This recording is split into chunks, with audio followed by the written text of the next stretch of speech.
for 12 hours a day. It's time your chair evolved. This is Secret Lab Titan Evo. Ergonomically engineered for you, gamers, hybrid workers, artists, backing your every move.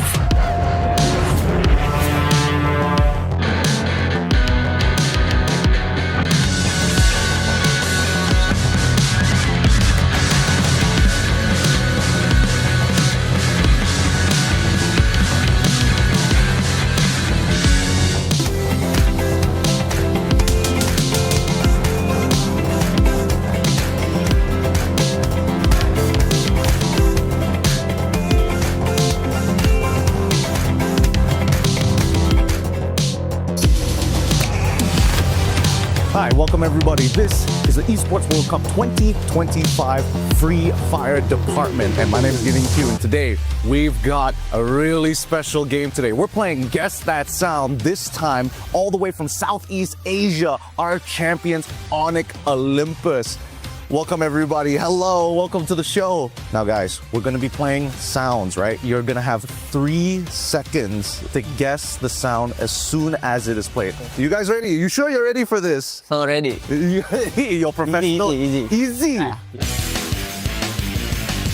Okay, can we please have our very first sound?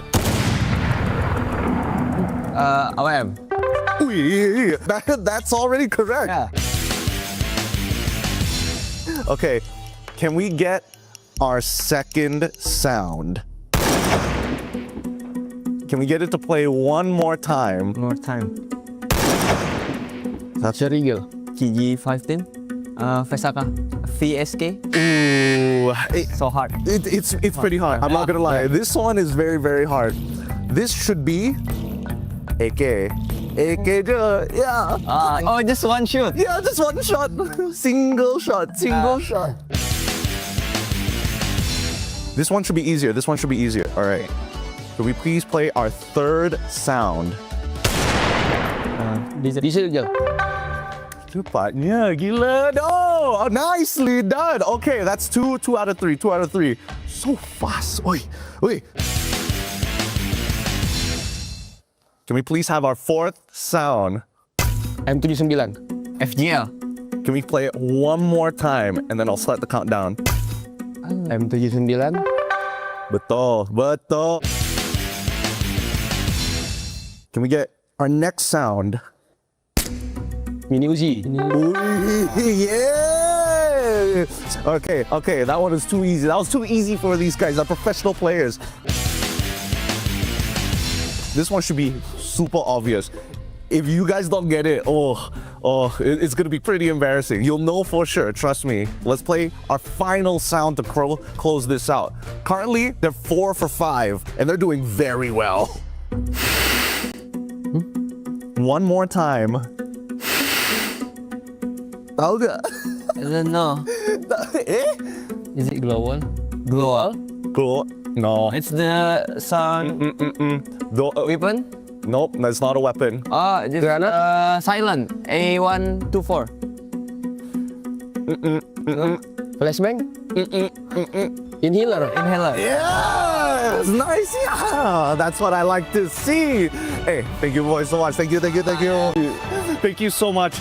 Once again, this is Onyx Olympus. My name is Gideon Q. We'll catch you guys later. Joga pra trás, vamos durando. Joguei. Aqui, ó, aqui na direita, tropa. Quebrei dois jogos. Volta mais comigo, vou fazer step pra nós. Volta mais comigo. Relaxa. Ó, tô rodando na esquerda, na minha direita Mano, acho que é direita essa porra aí, general. Dentro que tem. Ô, general, vamos rushar aqui dentro, general. Vou jogar. Tem um. Para, Ronildo. Boa,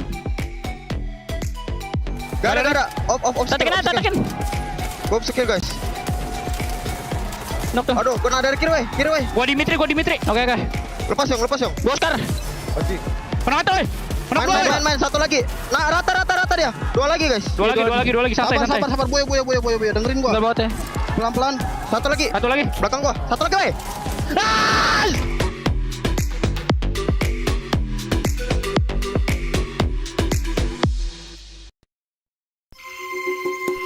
Good day, mate. It's me here, Admats, the Play Hunter.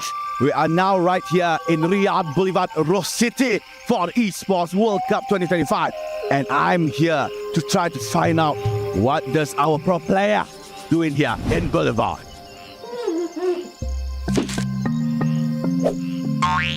It seems that I'm lost. Can't seem to find anyone here.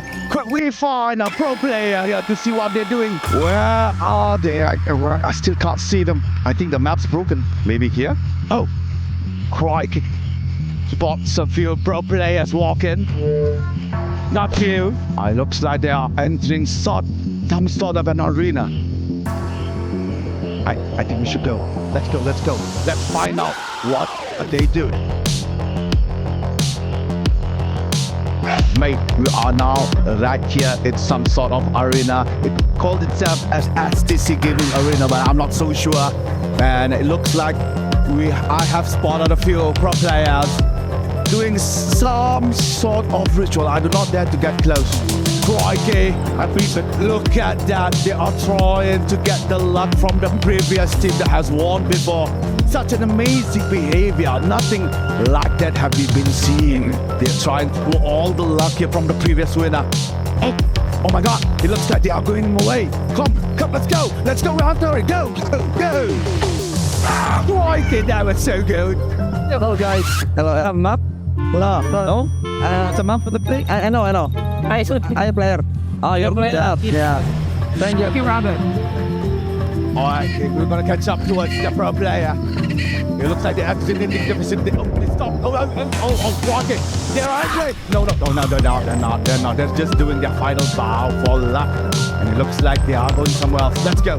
We don't miss it. Let's go. We're almost lost him. Let's go. Oh, sorry.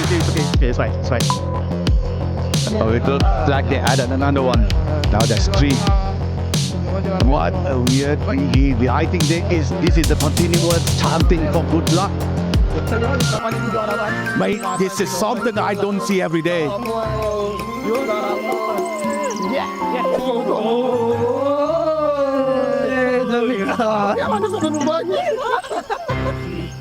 Oh, Crockett, it looks like they have done their ritual. They have went back to their habitat. And that it's all here at Boulevard EWC 225.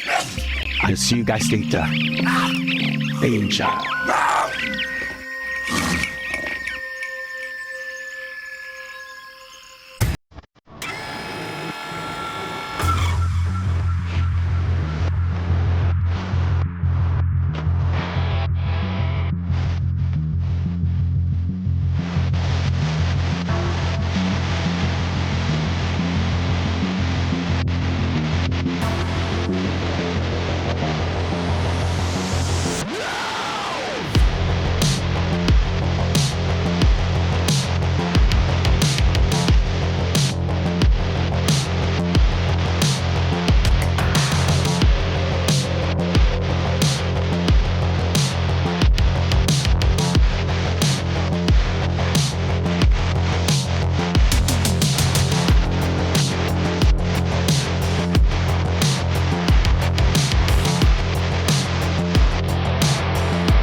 Day 3 of the knockout stage at the Free Fire Esports World Cup 2025 has finally concluded.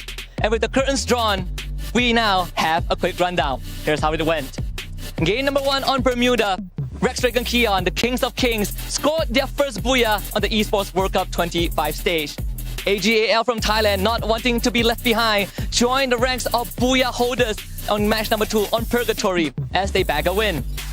Los from Brazil stormed into the deserts of Kalahari and sent shockwaves throughout the world to remind them that they are the top contenders as they score booyah numero 3. On Alpine in match number 4, Pain Gaming brought the final blow as they scored a win for themselves. Buriram United Esports remind the world of their presence on Nexterra in match number 5 by bagging a win. Whereas the hometown heroes, Team Falcons, wrap out the knockout stage and closed out match number 6 on Solara with a booyah for themselves. And with that, we have our top 12 teams heading into Point Rush and Grand Finals for the weekend. They are Team Falcons, Los, EVOS, RRQ, Core Memory Esports, Pain Gaming, Buriram United Esports, Team Vitality, Movistar R7, AGAL, Fluxo, and Dragon Esports. Who will stand the test of time and join the Hall of Champions by the end of Free Fire Esports World Cup 2025? Let the final battle begin.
1 sugar for perfect aim. 2 sugars for hyper reflexes. That's the stuff. 3 sugars. You got caffeine and confidence confused. Wait, is that how you wiped our whole squad last night? See you in the last zone.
Survivors from all around the world, welcome back to Free Fire at EWC 25. The championship weekend continues, and we are reaching our final leg of the competition here because it is point rush time. It's your last opportunity to grab those points before we head on over to Champions Rush. My name is Danielle. I'm going to be your host for today, and of course joining me are my wonderful panelists who have been doing a fantastic job so far. We have Raja, Neptune, and Gideon. Welcome to all of you. Are you excited? Yeah, I'm pretty excited. Well, today we have like the point rush stage, and I really want to know what the teams will bring to show to us, because I feel that maybe sometimes at the point rush stage we can have like an idea of what they are bringing to the finals. So I'm kind of really excited. Yeah, I mean, I definitely agree with you. This is just a preview of what's going to expect tomorrow, because from out of the groups that we've seen, this is the first time we're going to see them all together in one game. And also, what also brings excitement is the number of head start points they will be getting after the day. Let's not forget about the full reset, right? We're back to 0. Everybody's starting from square number 1. So really, today is where all the games are going to matter. Exactly. So just a quick recap in case you don't know what Point Rush is. Teams are competing for head start points that they are going to carry over to tomorrow's matches. And we have seen in the past that sometimes these points matter in those final moments. So ideally, you want to place as high as you can to put yourself above the competition and give you a head start leading into Champions Rush. I mean, Neptune, some people might say it's just 10 points, but for all we know, that 1 point from the 10 points could be the reason why you're a champion. Exactly. I mean, it happened in the past that the head start point really changed the scene of the grand finals. But another factor is, since we have like a target for the grand finals to reach, that 10 points would be something that will help him to get that champion rush condition quite fast. I think for the most people are thinking like 10 points, sure. But then what about like second and third place? Technically, that's kind of like whatever, right? No, really, it comes down to the bracketing of how many people would consider to be valuable points, right? 5 is generally a safe spot to be, especially when we're thinking about Champion Rush as a whole, because really, you just need to get over the threshold, even by a singular point, and then you can look for that booyah at the end. Well, unfortunately for the teams, time is running out for them, because this is going to be one of their few final moments before they step onto the stage. They sit at their table and they're basically flying into their first game. But as you can see here, folks, from our Jamal Motorsports player arrival cam, our top 12 teams from Free Fire are making their way to the venue. They're just leaving the hotel, and I mean, we're seeing some pep talks, we're seeing smiles, we are seeing some worry as well. And of course, we do have some of the players looking forward to being in front of their fans as well, because we do have an audience attending. And we've had some pretty motivated people there, you know, got to cheer for your team, and others, I mean, they've been a little bit naughty.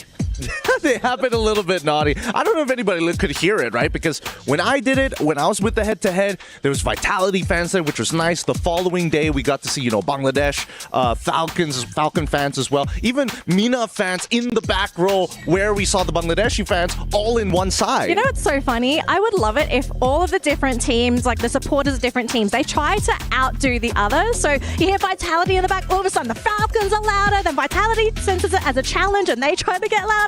I think that'll be really great to watch. Yeah, definitely. I mean, it's also great for, I would say, for the mentality as well as motivation for the team, because once you get all those energy for the number of people that's watching the game, I'm pretty sure it gets you hype up.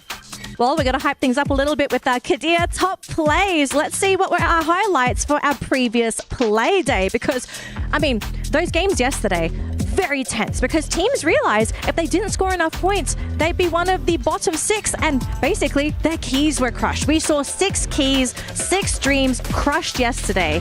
And for some of those teams, it was heartbreaking. You made it here, but at the end of the day, you came there to be a champion. I think it was impending doom for some of these teams, right? Because you could see that not a lot of them immediately broke down. Others are just sitting in their chairs just thinking, what could I have done better? And a lot of these moments that we see from the Kadir top plays really just boils down to, can I 1v2 my opponents? Or like what we saw at the very beginning, and I'm pretty sure it's going to show up later, the 2v1s with sniper rifles of people just farming the lobby. Yeah, definitely. I mean, we love to see those snipers really making all those points, getting all those elimination. But one thing's for sure as well, those teams that got eliminated from yesterday, I'm pretty sure they will be thinking, and if they'll be coming back for next year, they will be stronger. Well, I mean, you kind of want to be stronger this year, right? You still have a chance. We do have our Crunchyroll reactions as well. Let's have a look and see how the players have been reacting to their matches too, because, I mean, the audience members, of course, we're going to be cheering. The panel, we're screaming in our green room as well. But you have to see the players too, right? They have to uplift each other, you know? And after every game, you've got those high fives, you've got those bro hugs, but you also have those players trying to comfort each other after those matches where things just kind of don't go their way. And I love seeing these reactions as well, because at some point we, especially in an online scene, when they're doing all those casting, analyzing, we don't see all those reactions. We don't see the emotion from the team. At this point, we are finding out what's their mentality. We're finding out what motivates them, and if they're really like, if it affects every instance that they win or lose a fight, how does it affect them and probably affect the gameplay by the following match? I mean, I'm just thinking about, hey, Crunchyroll, you're already giving the Crunchyroll reactions. When are we going to get the anime for Free Fire? Garena, another $1 million idea right there. I would love to see this too. And it's really good to see how they are reacting, just like Neptune just said. Well, I personally like to watch how the Asian teams react, because I'm not used to see. So I'm kind of jealous of you guys, because you're always seeing it, and it's way different, but it's so cool. I mean, we have like so much culture here, and everything it's going perfectly fine, and I'm really happy to be here. It's such an amazing experience. Well, I do think we have to start getting things moving here, folks. Overall rankings, please, because we need to see how things are going to be starting. Now, obviously, these are the rankings from yesterday. Keep in mind, these points we see here, it doesn't matter. All that matters, the top 12 teams, they've made it to today, and everything has a reset, right, Neptune? Yeah, definitely. I mean, it's a reset right now, but I love seeing these numbers. I love that we've completed and concluded all those knockout stage, because we have an idea on how each players or teams will be doing. But I am seeing some that's throwing me off, especially the performance that they have compared to the regionals, compared to last year. It's just different. So I guess they're also putting up some play wherein they don't want to show up just yet. I think there's also the big argument for some of the, the standard staple teams that kind of set the benchmark for each of the regions. Buriram United as well as Fluxo as well. I mean, LOS and as well as Team Falcons are doing amazing, but their competitors don't seem to be doing that well. So the real question now comes down to, is there something wrong? Is there something that can be fixed, or really has the meta strayed away from them? Okay, I know we had some hot takes on the panel as well over breakfast, how,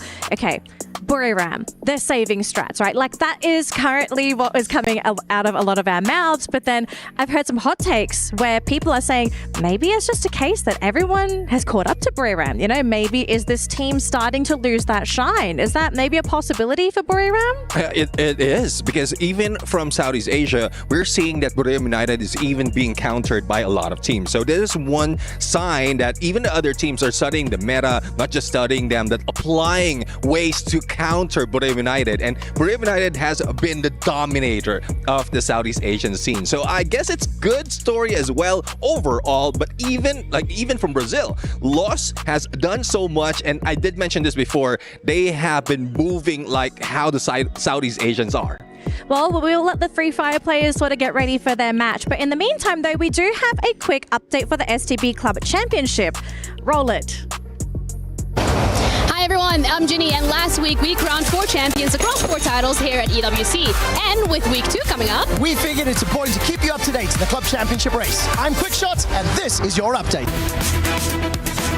Gaming Gladiators is the real surprise here at EWC, as they are the first non-Asian club to be heading into a women's MLBB finals. They're going to be going up against Team Vitality for the lion's share of $500,000 and a boatload of club championship points, which for Vitality specifically is pretty important considering the fact they have multiple teams across multiple titles here at EWC. In Dota 2, of course, the defending champions, Gaming Gladiators, have been eliminated already. So with Team Spirit being in the finals, they can play spoiler to Team Falcons. Why, you might ask? Team Spirit only have 4 squads here at EWC, and if they're able to take down Team Falcons, it hurts their chances at the club championship. There are only 12 teams remaining in Free Fire, but the important ones to keep an eye on: Team Vitality, Team Falcons. These are the clubs that have multiple squads competing towards the club championship.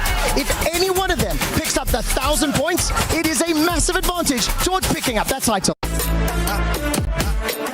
Semi-finals are starting today here at the SEC Esports Arena in Riyadh for EWC, where the defending champions T1 are looking to keep their title. G2, Gen.G, and ALLG are also in the competition for as many championship points as possible, as they're looking for these placement spots. But who knows, maybe we can get a repeat of the MSI finals. 4 more clubs will earn 1,000 points towards the club championship, get to put their key on this totem, find out which 4 will be by the end of Championship Sunday.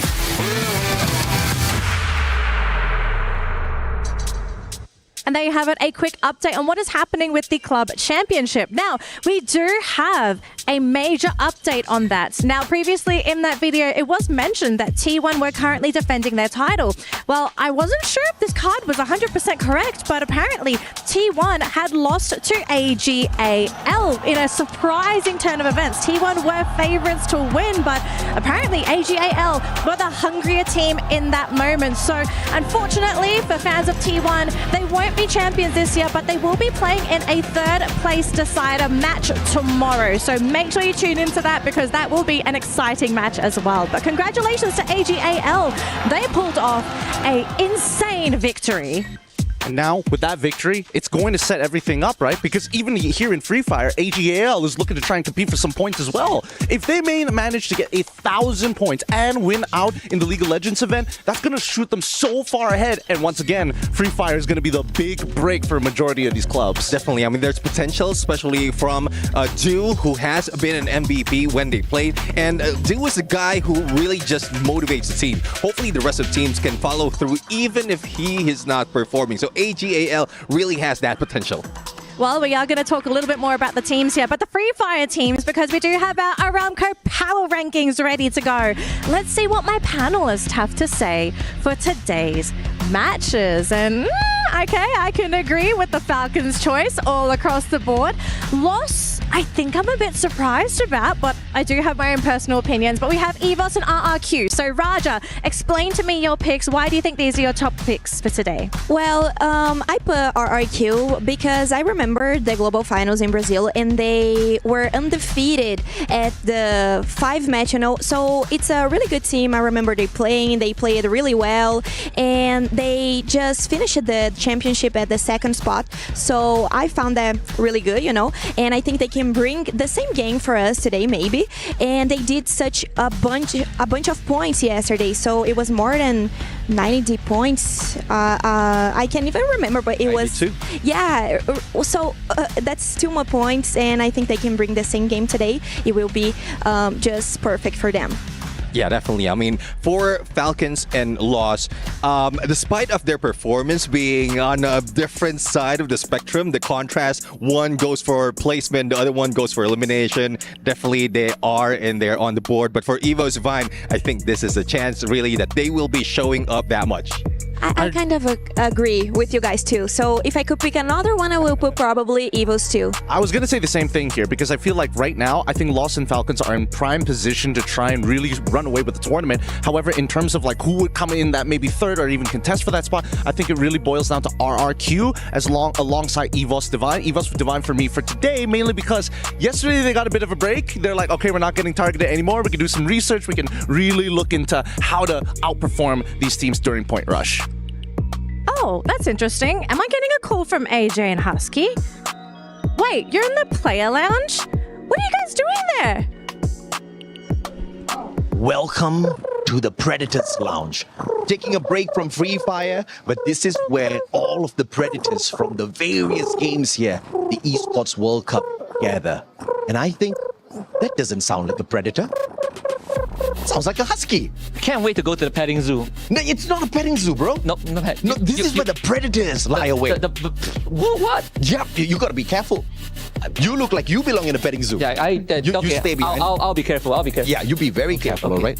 Okay, we gotta check out exactly what all of these predators do here. Because you see, as we see some gazelles walking past, they are the ones in the most danger. Yeah, they smiled at me. I'm in danger. You are in danger. I'm in danger. Really Always dangerous. Right?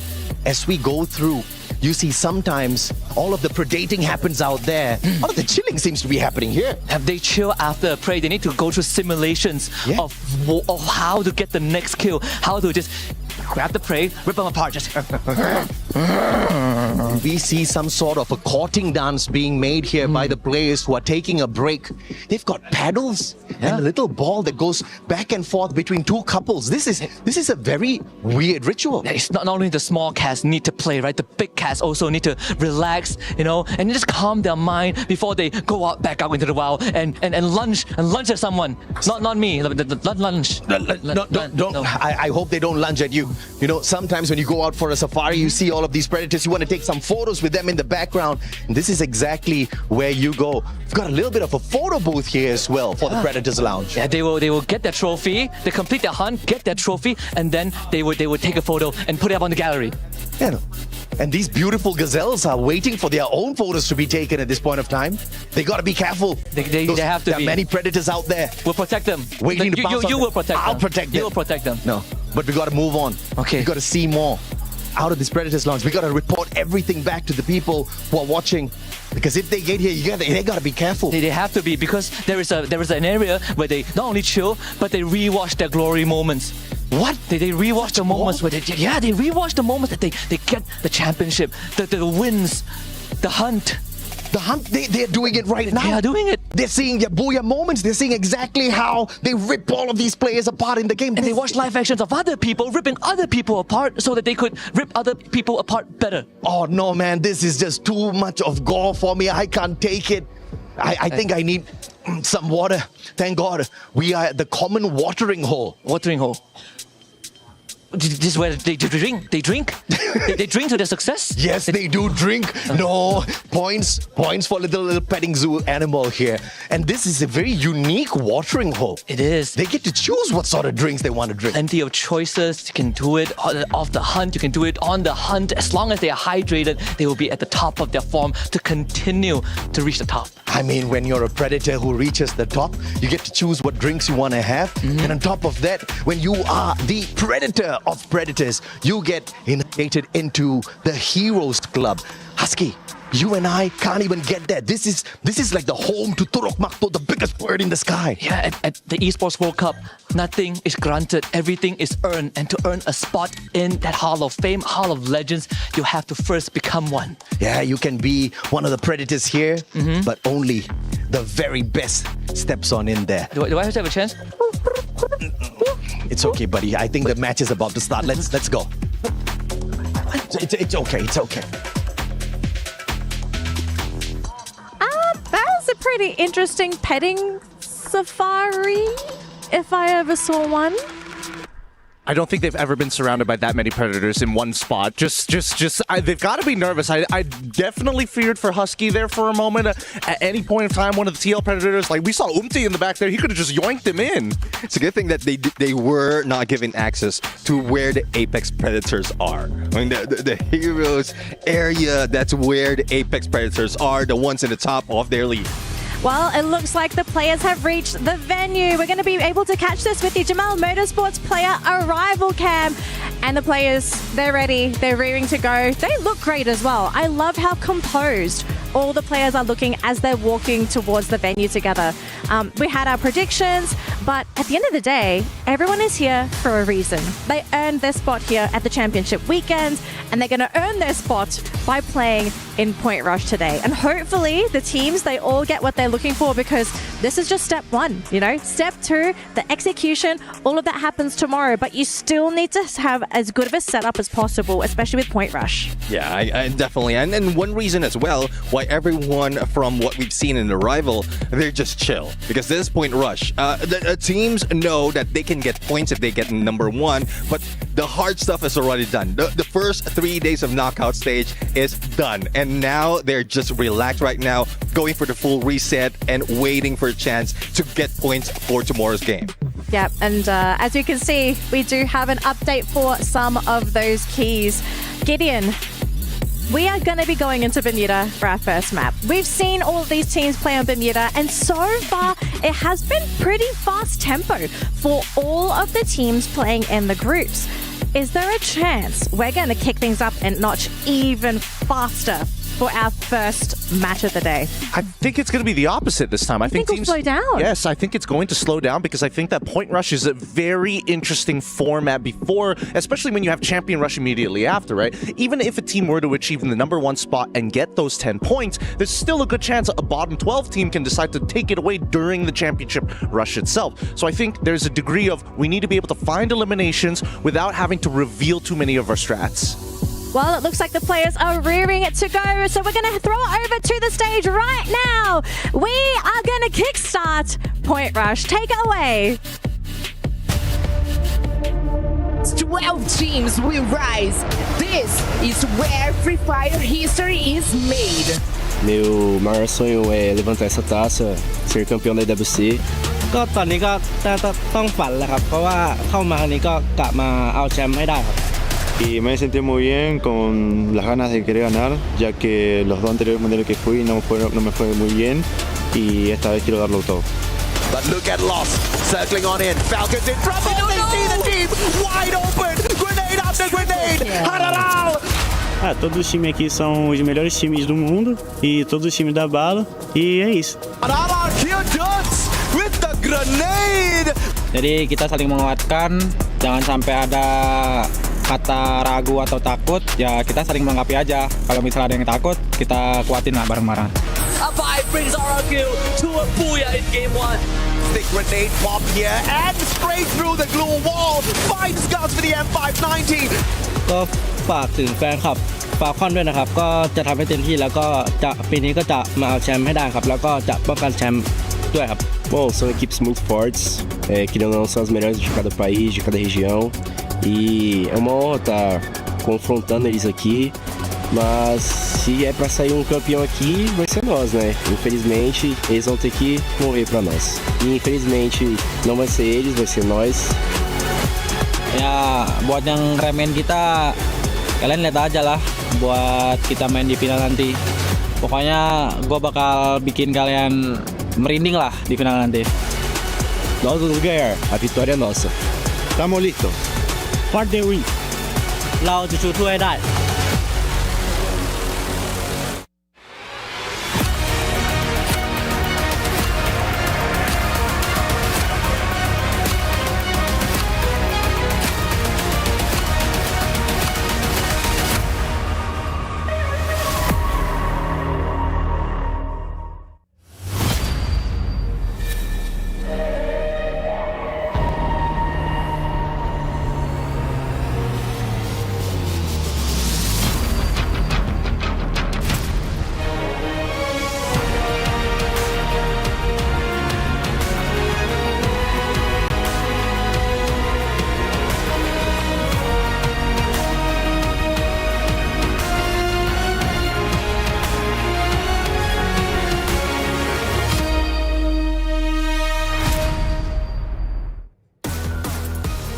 What's up, Free Fire fam?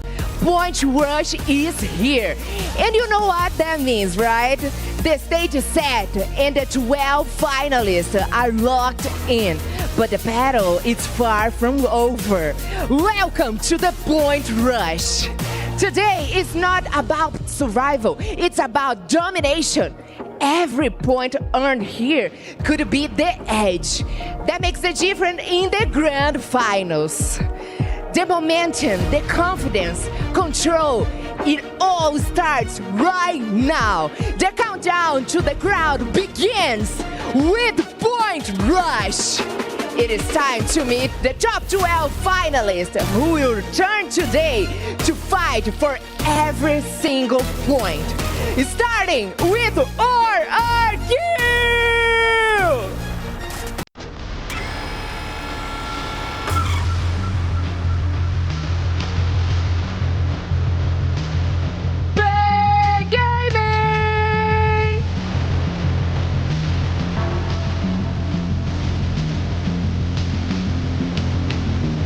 Dragons Esports!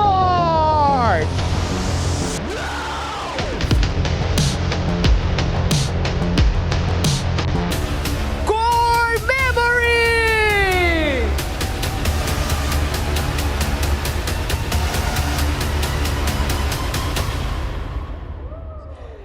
Evos Esports!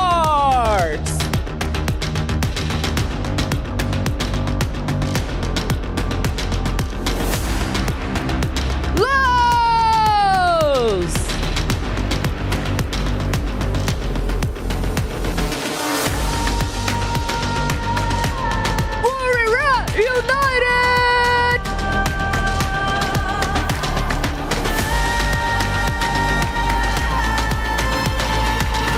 Oh, Gamerz Global!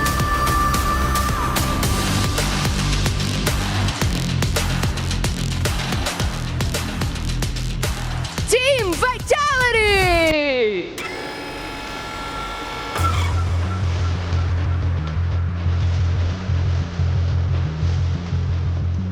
So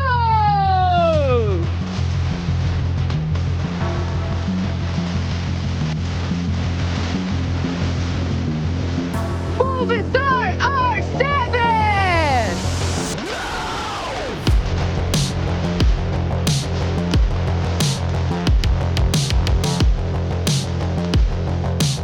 Team Focus! The only one, the reigning champions and the first team to finish the knockout stage in the first place. Please welcome the only.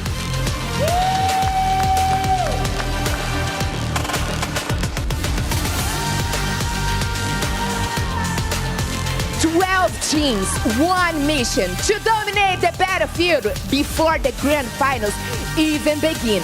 They have made it this far, and right now it's all about securing the edge, stacking up with the points, and proving who really deserves the crowd. Every moment counts. Every point is power. Point Rush stakes, it starts right here, right now!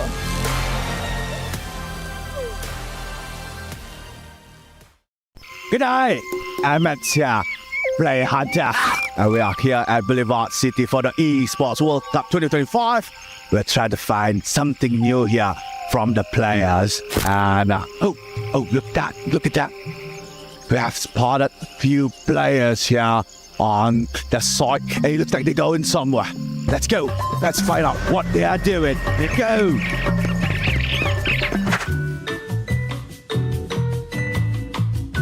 go. Let's go. Let's find out what are they doing.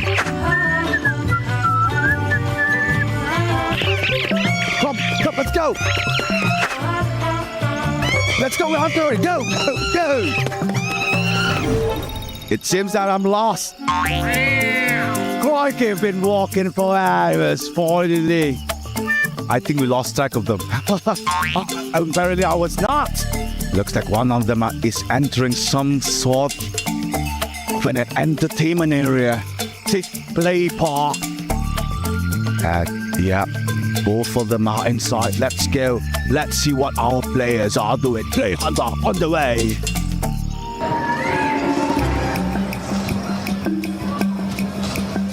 Hey, ขอเล่นด้วยดิไอ้อ้วน Crikey มาดิเล่นเลยไหนอ่ะโดนดิ Ladies and gentlemen, such a rare occasion for us to see the outing ritual of the pro players. Oh, such a beautiful piece. ยืนแบบผมอะไรเนี่ยเป็นแล้วใช่เป็นอะไรเนี่ยไม่รู้ฮะเป็นนะเป็นนะ We have the grand opportunity to watch and observe the ritual of the courting of the pro players, and it was magnificent. Blimey, it was so good. And that is all from me at Matt's Pro Play Hunter. See you guys on the next one. Bitch. It seems that I'm lost. Lucky for us, Matt's found his way back onto the caster desk because right now is crucial. Right now, from 18 teams, we are down to only 12, where every single one of these matches matter. You are trying to get your head start points in the Champions Rush tomorrow. Like the panel says, every point matters. That is true. Contribution points from the point rush would actually give them a head start to reach that champion rush tomorrow. Again, this is the point rush stage. Nobody is going to be eliminated today. It's going to be 12 today and as well 12 tomorrow. So let's recap a little bit before we go to game number 1. Yesterday, Dragon Esports managed to squeeze themselves on the 12th place, cutting off Vision SPA by mere 2 points.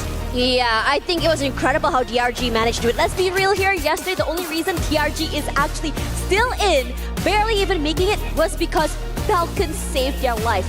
If they had Falcons was not able to win that fight, another team would have overtaken them, and they would not have been able to move forward with coming here today. But regardless of whether or not they made it, they have played incredible. They had so many moments where they managed to clutch out insane situations, good recovery, and most importantly, so many big names, like legacy names like Guram United, even Falcons at certain times had also fallen to this team. This team, out of nowhere, has blown our socks off our feet and into the sky.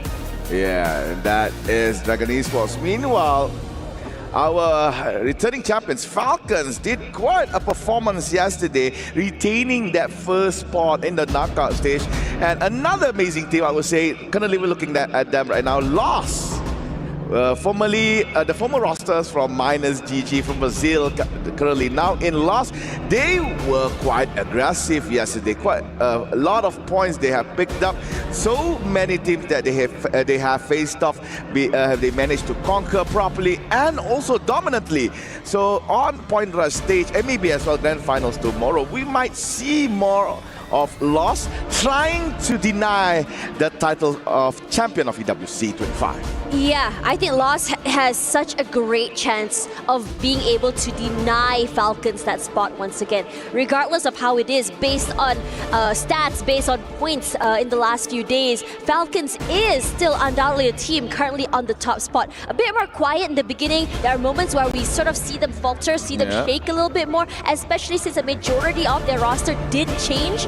But, you know, they still have Peter. They still have On Fire. I also just got a wind that for this particular game today, On Fire will be subbed out with only Peter as the final original member of the Falcons roster from last year, here to just really help push the team up all the way to the top. I'm not sure whether it means a change in strat. I'm not sure whether it's just to change that tempo, to just bring an element of surprise to tomorrow. That is the question that we all have. Regardless, ladies and gentlemen, now is the time that you want to keep your eyes on the screen. Our first map is here, and the question is, who exactly will be running away with the lion's share of the points today to get that 10 points? Again, 6 has been ousted, 12 is left here in EWC 2025.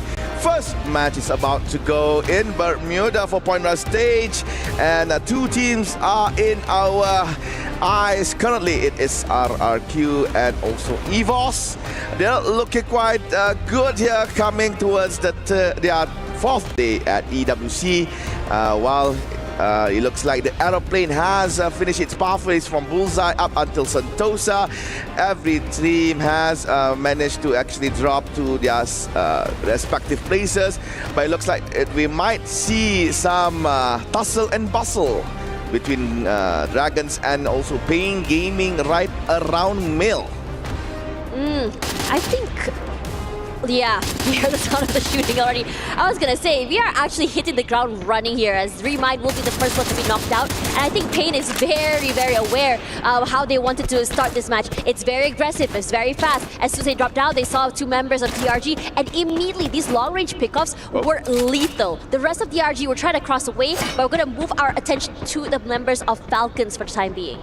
Yeah, Falcons managed to actually collect quite an early airdrop near Graveyard. Back on Mill. Yasir could not deter himself from Peter. This is Peter from Pain Gaming, yeah? Do remember, we have 2 Peters. One is in Falcon, while another one is in Pain Gaming. So with that said, 2 elimination points has been picked up by Pain Gaming in our early stages of Bermuda. Sadly, Dragons is having a very rough start right here. They wanted to drop on Mill, which is one of their drop points here, but every time they choose that drop spot, definitely there will be another team. During the group stages, whenever Dragons and Red Hawks meet, every Bermuda map, they're gonna meet in Mill, and usually we see Dragons and Red Hawk fight off each other. Meanwhile, Vitality has made a move towards Bima Sakti Strip. Still safe, still fine. There was no disturbance in the force for Vitality. With that, I think Vitality will just collect their resources or maybe rotate to another area. Riverside, EVOS Divine just reached towards Nurek down. More quiet. I mean, if you ask me, the first 2 days we saw a lot more aggression come through from teams like Bermuda, like EVOS. But today is a little bit more different. Just pickoffs now and then, not full-on commits, if you ask me. And I think if anything, DRG could do a very incredible thing if they've managed to recover themselves. Rough start doesn't mean a rough game, if anything. But RRQ here. Sorry, excuse me. It's EVOS going a bit more aggressive. Finding the members of Pain and giving them a taste of their own medicine on what exactly they dished out onto DRG. Noda feeling the heat, knocked down already as Cold Shield just pressures him. Blue wall, now it gets melted as Noda will be quickly dealt with, but the rest of the team still very much intact. Yeah, deja vu have happened towards Pain Gaming. They have lost 2 members towards EVOS Divine. They managed to actually fall back. I believe they went back to Plantation. But we just have to see what will be the pathway for Pain Gaming. And I was right, they went to Plantation, they got that jump pad, and they run and retreat all the way to Shipyard. Meanwhile, Rainbow 7 is in peak. I'm not so sure whether or not Buriram was in Peak previously, as I was eyeing myself on towards Mill when they were dropping. Yep, Buriram was in Peak, spotted by Rainbow 7. Dangerous. Shots being hailed towards the Thailand team, but they managed to find space, but no, except for Wasana, and as well as Get High. Two members of Buriram United has been taken by Rainbow 7, and right now they are on 3 points. It looks like the Thailand killers are at it again. Oh, R7's doing phenomenal. Games King on that high ground took full advantage of that jump, and I understand that BRU did not want to hang around peak area. There's just too many teams that they don't want to lose members too early. They don't want to take these early fights here, but as R7 were the hunters, now they are the hunted, as Vitality would also like to join in the fray. Koja already finding his first mark, and they rush forward here. Kyong, a lot of space taken already, the nade to start off that fight, and he's going to reposition himself to a nice off angle here. Finds nothing quite yet. R7, I have to say, they're slippery and they're hella fast, moving away from Vitality, not allowing them to take this fight. The decision to get back Games King and then using the mini jump pad to actually go towards the mana nearby peak here provided a great escape for Team Rainbow 7. Vitality missed the opportunity to try and wipe out that Latin American team. Meanwhile, Joanna and together with members of Buriram are currently in Mill. I believe they managed to get back at least one member. Yep. It was Get High that was revived first before Wasana, and a member from Dragon has to just sit tight and hide, stay quietly in Mill as well. Meanwhile on Peak, Vitality is still around, but this time Lost paid a visit. Shots towards Kyong and also Dix. Azrael managed to actually escape himself away from Nando.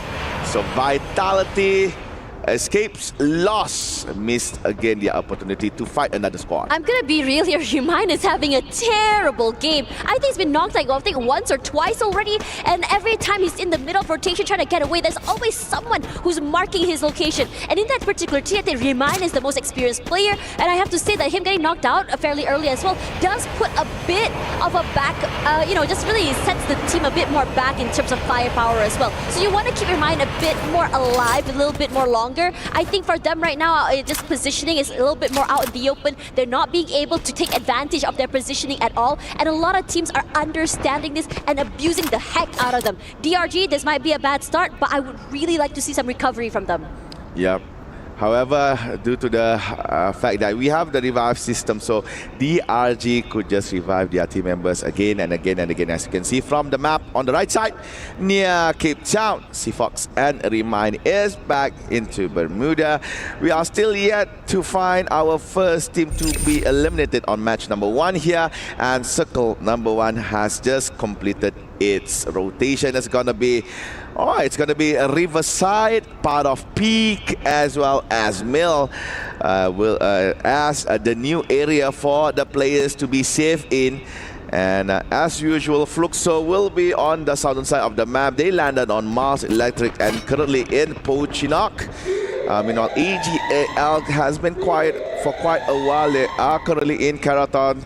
In contrast, Rainbow 7, together with RRQ, have been moving constantly within Bermuda.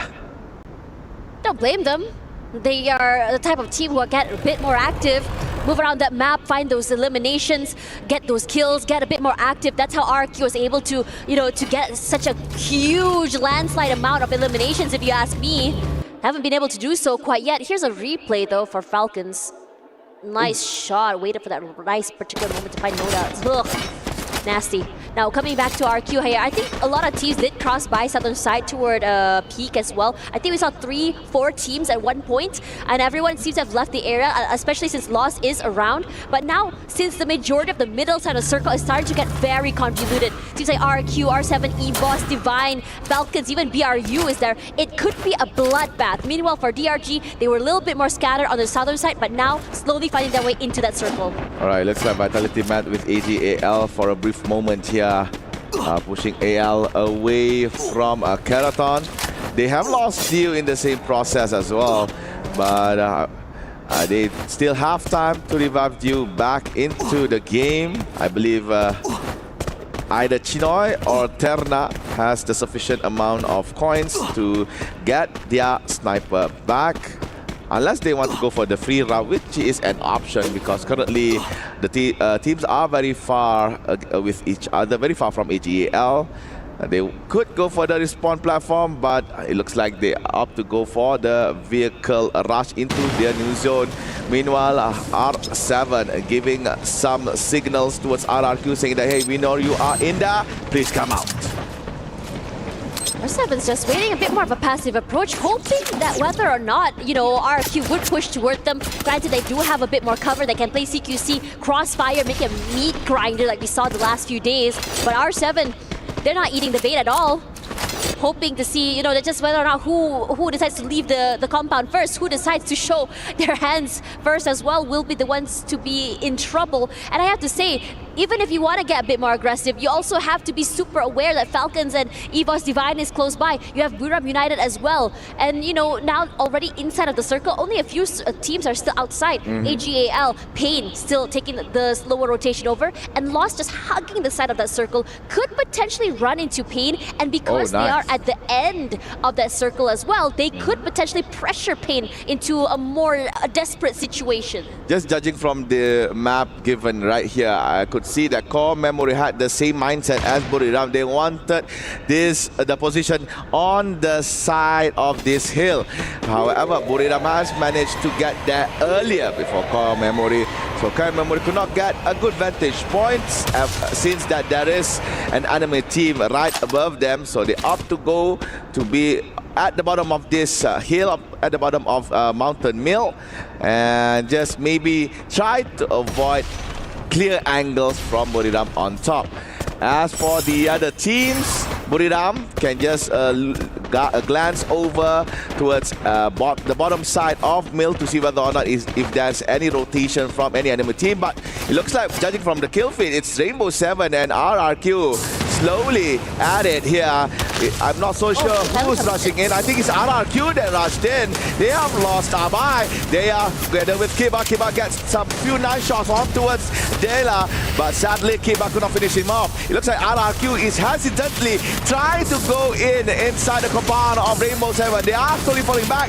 Kiba went down. That is not a good sign for the Indonesian Kings, as R7 eliminated 2 members of RRQ. They have to fall back and reset. It's only Dudes and Mal left. Rainbow 7, they can't have that option to go simply tear off RRQ from Bermuda, but it looks like they have patience, they have discipline. This time around, they just want to be a bit higher in terms of placement. I mean, the Indonesian style play of Barbar or just go a bit more aggressive is something that I think R7 had predicted in this situation, which is why they didn't feel the need to commit. And they just let RRQ push toward them, and they had already set up that meat grinder that we talked about previously. And now this fight is getting a bit more spicy here. DRG on the back foot, on the lower ground here. It's hard to move. Sifu was taking a lot of damage already, and Nasser's knocked down. Cannot be saved. Remind, low as heck, tries to cross by, but this high angle that BRU has is not making those glue walls even effective for them because their heads are getting popped so easily.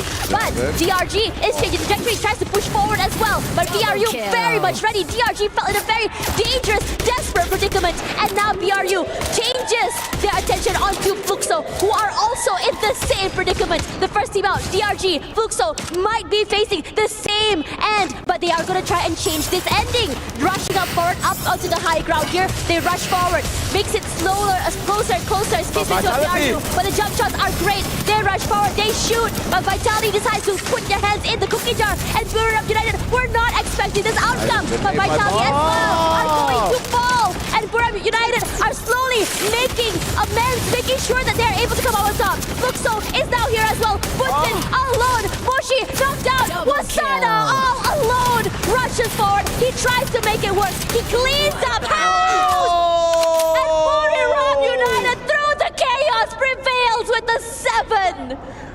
Royal Rumble at Mill. We have seen Vitality and Fluxo ousted out by Buriram. Apparently EVOS Divine as well out of nowhere. Core Memory managed to actually steal a few kills in the same process. AGAL as well is no more on 8th place. We still are on a sort of like a stalemate between R7 and also RRQ. both Latam and Indonesian team is yet to go in. Regardless, Core Memory trying to get into that circle. They have a bit more space compared to the rest of the teams here. It's about to get hectic in the middle side. They have the access to that airdrop as well. But R7 doing a great job of gatekeeping Pain out of that circle. And the rest of the team just drop like flies. And now Core Memory is in trouble as RRQ cases upon them. RRQ, they have to control Rainbow 7 and at the same time controlling Core Memory. Core Memory has a monster truck that can be used to travel. Dudes managed to throw a grenade. Dawn is on the ground. Jump, trying to find space to get to Dawn, but Jump went down as well. Cougar and Zen trying to go inside the zone as far as they go, but Cougar exploded by Dude's grenade. Zen goes down as well with Miles EWM. Core Memory eliminated on the 4th place. Now we 5th place, I'm sorry. We are now left with 4 members. M-Loss finally making their appearance, trying to attack Rainbow 7. And it's getting really spicy right now as Falcons completely demolished the rest of RQ here. They're gone. Eliminated 3 teams left. R7 juking their way away from Lost. We're putting everything in the kitchen sink to take away this space. Falcons gatekeeping, keeping the teams at bay. Nando 9 explodes as Kiroro's nade actually lands onto him as well. But Kiroro, he's not done. Nando 9, round 7, also the next one to fall as well. As Falcons collect 4 to their name. And they're not done. Rushing forward. R7 also now in trouble. Their positions are good, looking to overcome. Della as well, trying and struggling, and he cannot find anything. His teammate is close, but separated from one another. And Falcons are just completely overcoming them, swarming them like flies. And R7 is now out. R7 dropped out on 3rd place, is now left Falcon and Lost. Thailand versus Brazil. Rigby and Jonathan all is left for Lost. Rigby trying his best to get some shots on towards Team Counter. Peter on the fence. Went down to General, but Rigby goes down as well. It's all up to General right now. But General goes down. Kiroro is better. And there you go. Point rush, game number 1. Booyah belongs to Falcons. Amazing stuff. A bit more quiet in the beginning as many of these teams are a little bit more safe when it comes to rotations and play. But that ending was bonkers if you ask me. It was just chaotic. It was a bloodbath of so many different teams just fighting for that booyah. Everyone brought their A-game forward if you ask me. It's just that Falcons were a little bit faster to the middle side of the circle and did a great job of making sure that everyone is kept out and they were forced to fight off each other. And Falcons, all they had to do, well, just clean house. Yep, another booyah, another day here for Team Falcons. They're quite, I believe they're quite linear in our current game. We can't say that they're very rushy, but at the same time not very defensive. Quite linear, quite balanced. They've managed to find rotation to enter the new zone safely. Fight off a few teams in the process, but waiting patiently on the last few moments of the game. Firstly, eliminating RRQ, then managing Rainbow 7, and after that, just taking out Team Lost. That's right, guys, and don't go anywhere, guys. Map 2 coming very soon, so we will be right back.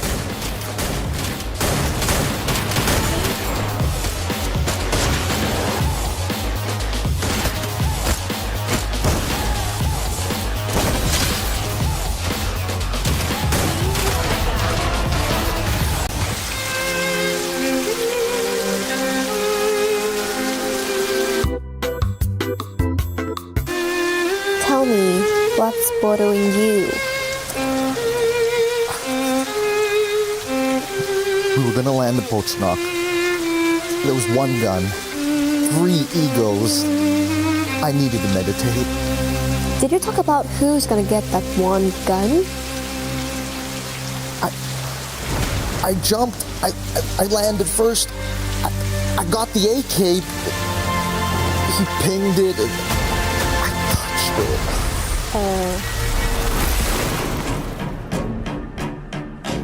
I don't need loot. I am the weapon.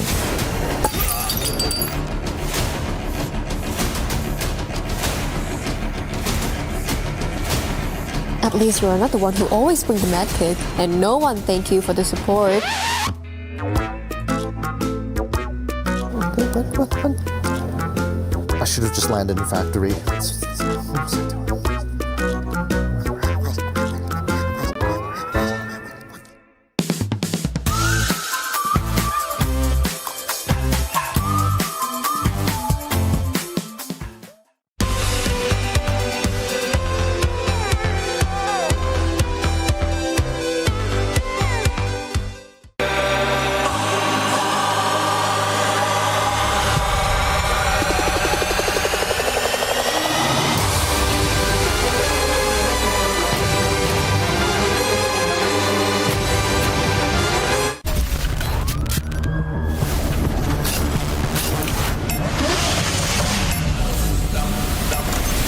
I'ma get.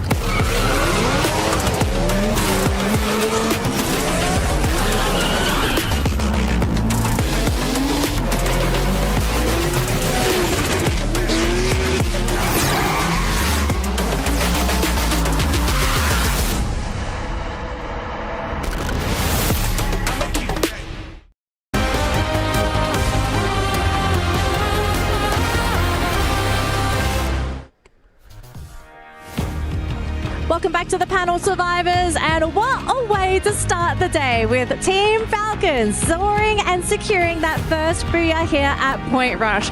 Already off to a strong start, but it's just game one. We've still got 5 more games to go. Now, before we quickly recap what happened in that previous matchup, we do have a major update for the club championship. So the STC Club Championship update. This one's a pretty big one as well if you tune into Mobile Legends Bang Bang. So Vitality beat out Gaming Gladiators in the Mobile Legends Bang Bang Women's Tournament, and putting that victory, Vitality is now in first place in the club championship, which is a great start for Vitality, but maybe now a bit of added stress to Vitality in Free Fire, because now they need to perform to put Vitality in a fantastic spot here in the EWC Club Championship. So look at that lead, gentlemen. Vitality could be feeling fantastic about that. Yeah, I mean, definitely Team Vitality is feeling the pressure right now, because after that booyah, and Team Falcons is just right on their heels right here. So I guess Team Vitality can really, or will really need to grab the championship just to make sure that their club is on the top. I mean, they need not only the championship, but they also need Falcons to be at least 4th place so they don't accidentally get overtaken, because I think it's 800 points just for being in 2nd place alone, right? Yeah, so the points you get if you place high, it's very big, very significant. So basically, any top finishers, you kind of want that to happen. So for Vitality, you kind of want to improve that lead, but for everyone else, the race has begun. It's time to catch up. You've got to get that top 8 finish. But of course, for Team Vitality, they also want a top 8 finish here, right? Because that's going to unlock the prerequisite for the prize money. So we'll have to see if that's going to be the case, but let's head on over back to Free Fire, because that's where we are on the broadcast. And I mean, game 1 has happened. Falcons get their first booyah. Let's break down this game. It was a very bizarre one, gentlemen and ladies. It was very slow. We had so many teams survive up until the last couple circles. I think it was what? Still 11 teams were on the 4th, 5th circle?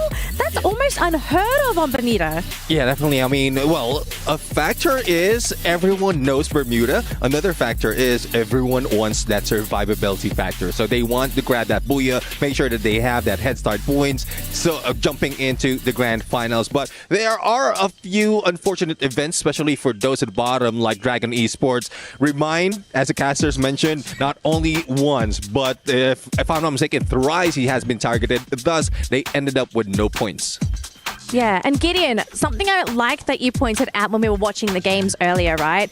The teams were making interesting plays, right? Every move was intentional, very decisive. So it was either you were fighting or you were disengaging, and we saw a lot of retreating. Oh yeah, absolutely. I think this is one of the more interesting early games that we've seen before, because again, other than the teams that had an active, a proactive approach into the game, Pain Gaming being a big highlight because they were actively hunting down the dragons, EVOS as well, trying to kind of intercept as many people as possible. But I think at peak itself is where we saw a lot of the teams, hey, they got their spots, we have to disengage. We're seeing a lot of squads actually rotating off of it before we saw the snowball effect coming into ring 3 and 4. Yeah, I mean, I remember the position of Movistar R7. They are on the rooftop of peak. Buram United is down at the ground. And I guess, though they are comfortable with that drop spot, it's just difficult for them to maintain and having someone bothering them. So they just jump out, and that's when two of the players of Buram United just go down. And then Team Vitality follow through, and there's a lot that happened. Well, and something that I want to add about R7, it's because, I mean, they do not respect Buriram as I think Buriram would like to be respected. So they are not scared to face Buriram, face to face. So it's good to see because I think it kinds of give more fire to the game, you know. And I mean, R7, it's a brand new team playing like something worldwide championship. So Buriram probably doesn't even know the strategy that they will apply at the game. So it kinds of a surprise, you know, for them too. Can we also talk about the domino effect and some of the rotations that actually happened? I mean, the snowball effect all started when Team Vitality realized, hey, AGAL is kind of outside of the zone. They got the pick off of Do, and it ended up hurting Fluxo unintentionally, right? The rotations ended up being, hey, AGAL came a little bit late. Fluxo realized, oh, they're behind us. Then they noticed the mill effect where everybody, CRM, Buriram, Team Vitality, all in one place. All of these rotations ended up happening much earlier on into the match. BRU rotated early. R7 had a super powered position because the ring eventually pulled to the opposite side. Yeah, definitely. I mean, all that disruption that happened, that's where Team Vitality has been clutched out by Wasana. We also saw Fluxo being eliminated just in that same area, and it does follow through. After the chase from Pain to take down the final survivor, which is Wasana, then that's when it stopped. That's when everything slowed down towards the final few teams. I mean, the domino effect started because there were just so many players within such a small space. And now begs the question, we're going on to Purgatory next, and this map is obviously much bigger than Bermuda. Does that mean we're going to be maybe seeing that same style? Because to be fair, I do think Purgatory allows for a much more slower playstyle because you're not all cramped onto such a not so tiny island, but it's a little bit bigger than Bermuda. But I mean, is that something that's going to happen? Or do you think after that match, teams are going to look at this and say, okay, if everyone's going to play so passive, it kind of makes sense to just kick it into high gear and actually start playing aggressive? Yeah, definitely that is what Team Falcons has been doing. Every time a reset is happening, Team Falcons is just grabbing and raking up the points. And I guess R7 is also trying to do the same. From the beginning, they're the ones targeting Dragon Esports, and they took them out. Even as they follow through, even Buram United chased out, they're just in there being the apex or trying to be the apex predator until Team Falcons came in. Well, we'll let the teams get ready. But in the meantime, though, we actually managed to get a quick chat with EVOS before the matches started today. So let's see how EVOS are feeling coming into Point Rush.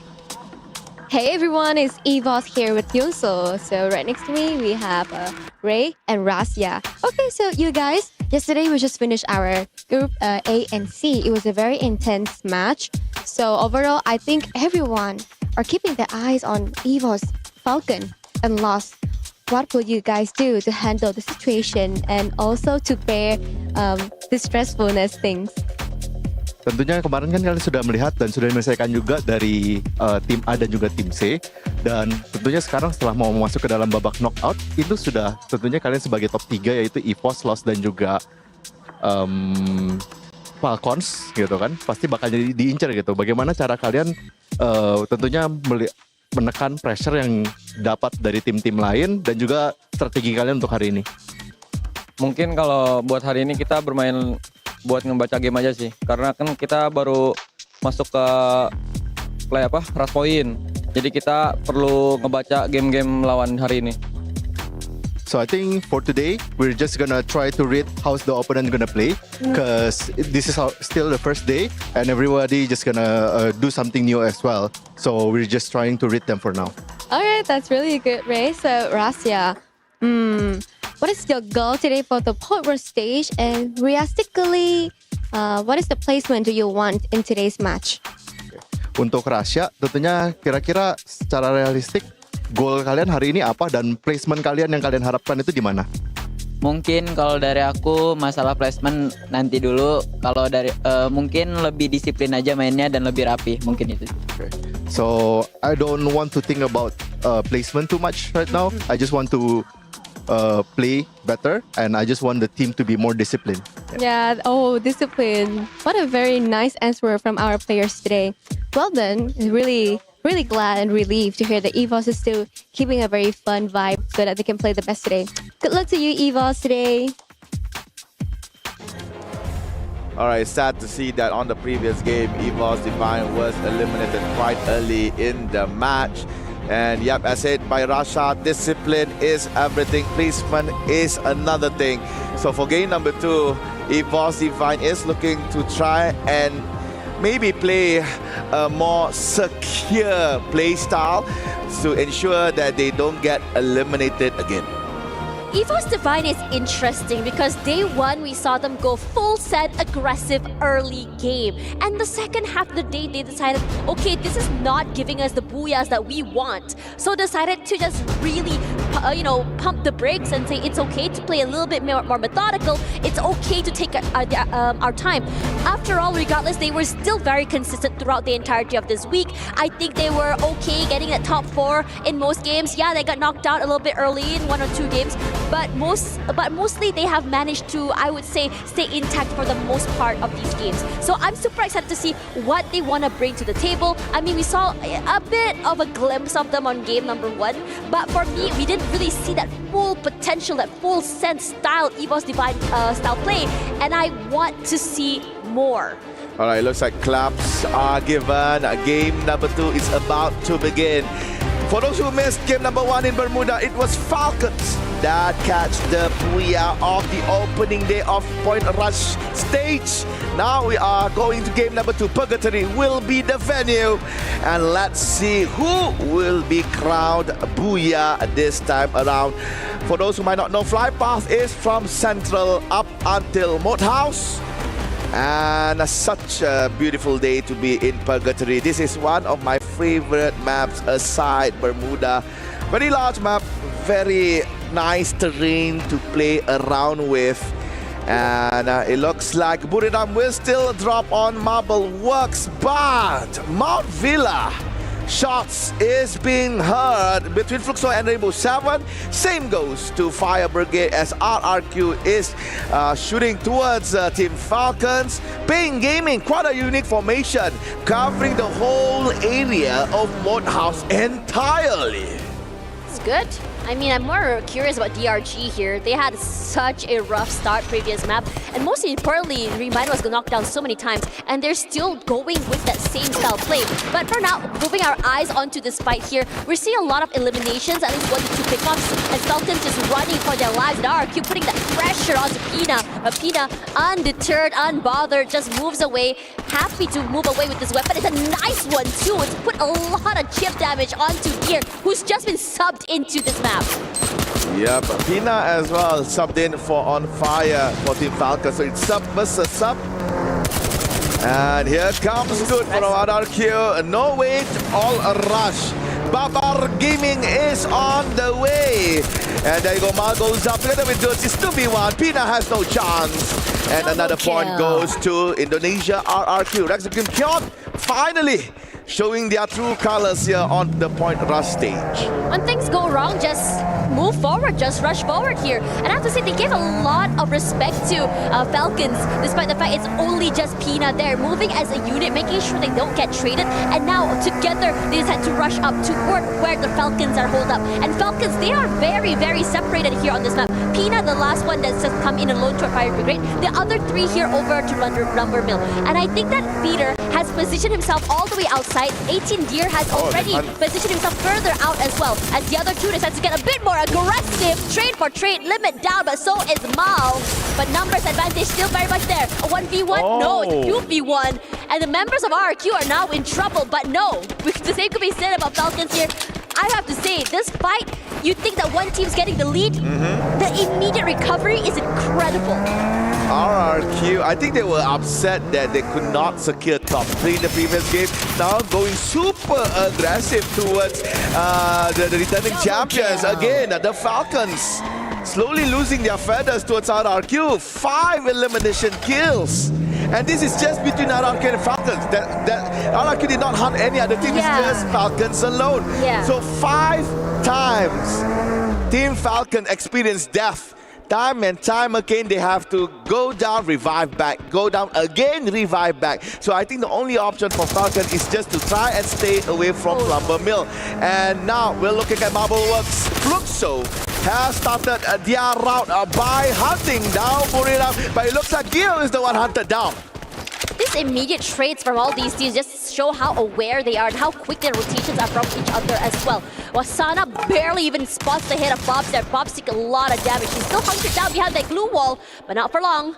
Gio does get eliminated, and Wasana, he wants to go for the chase.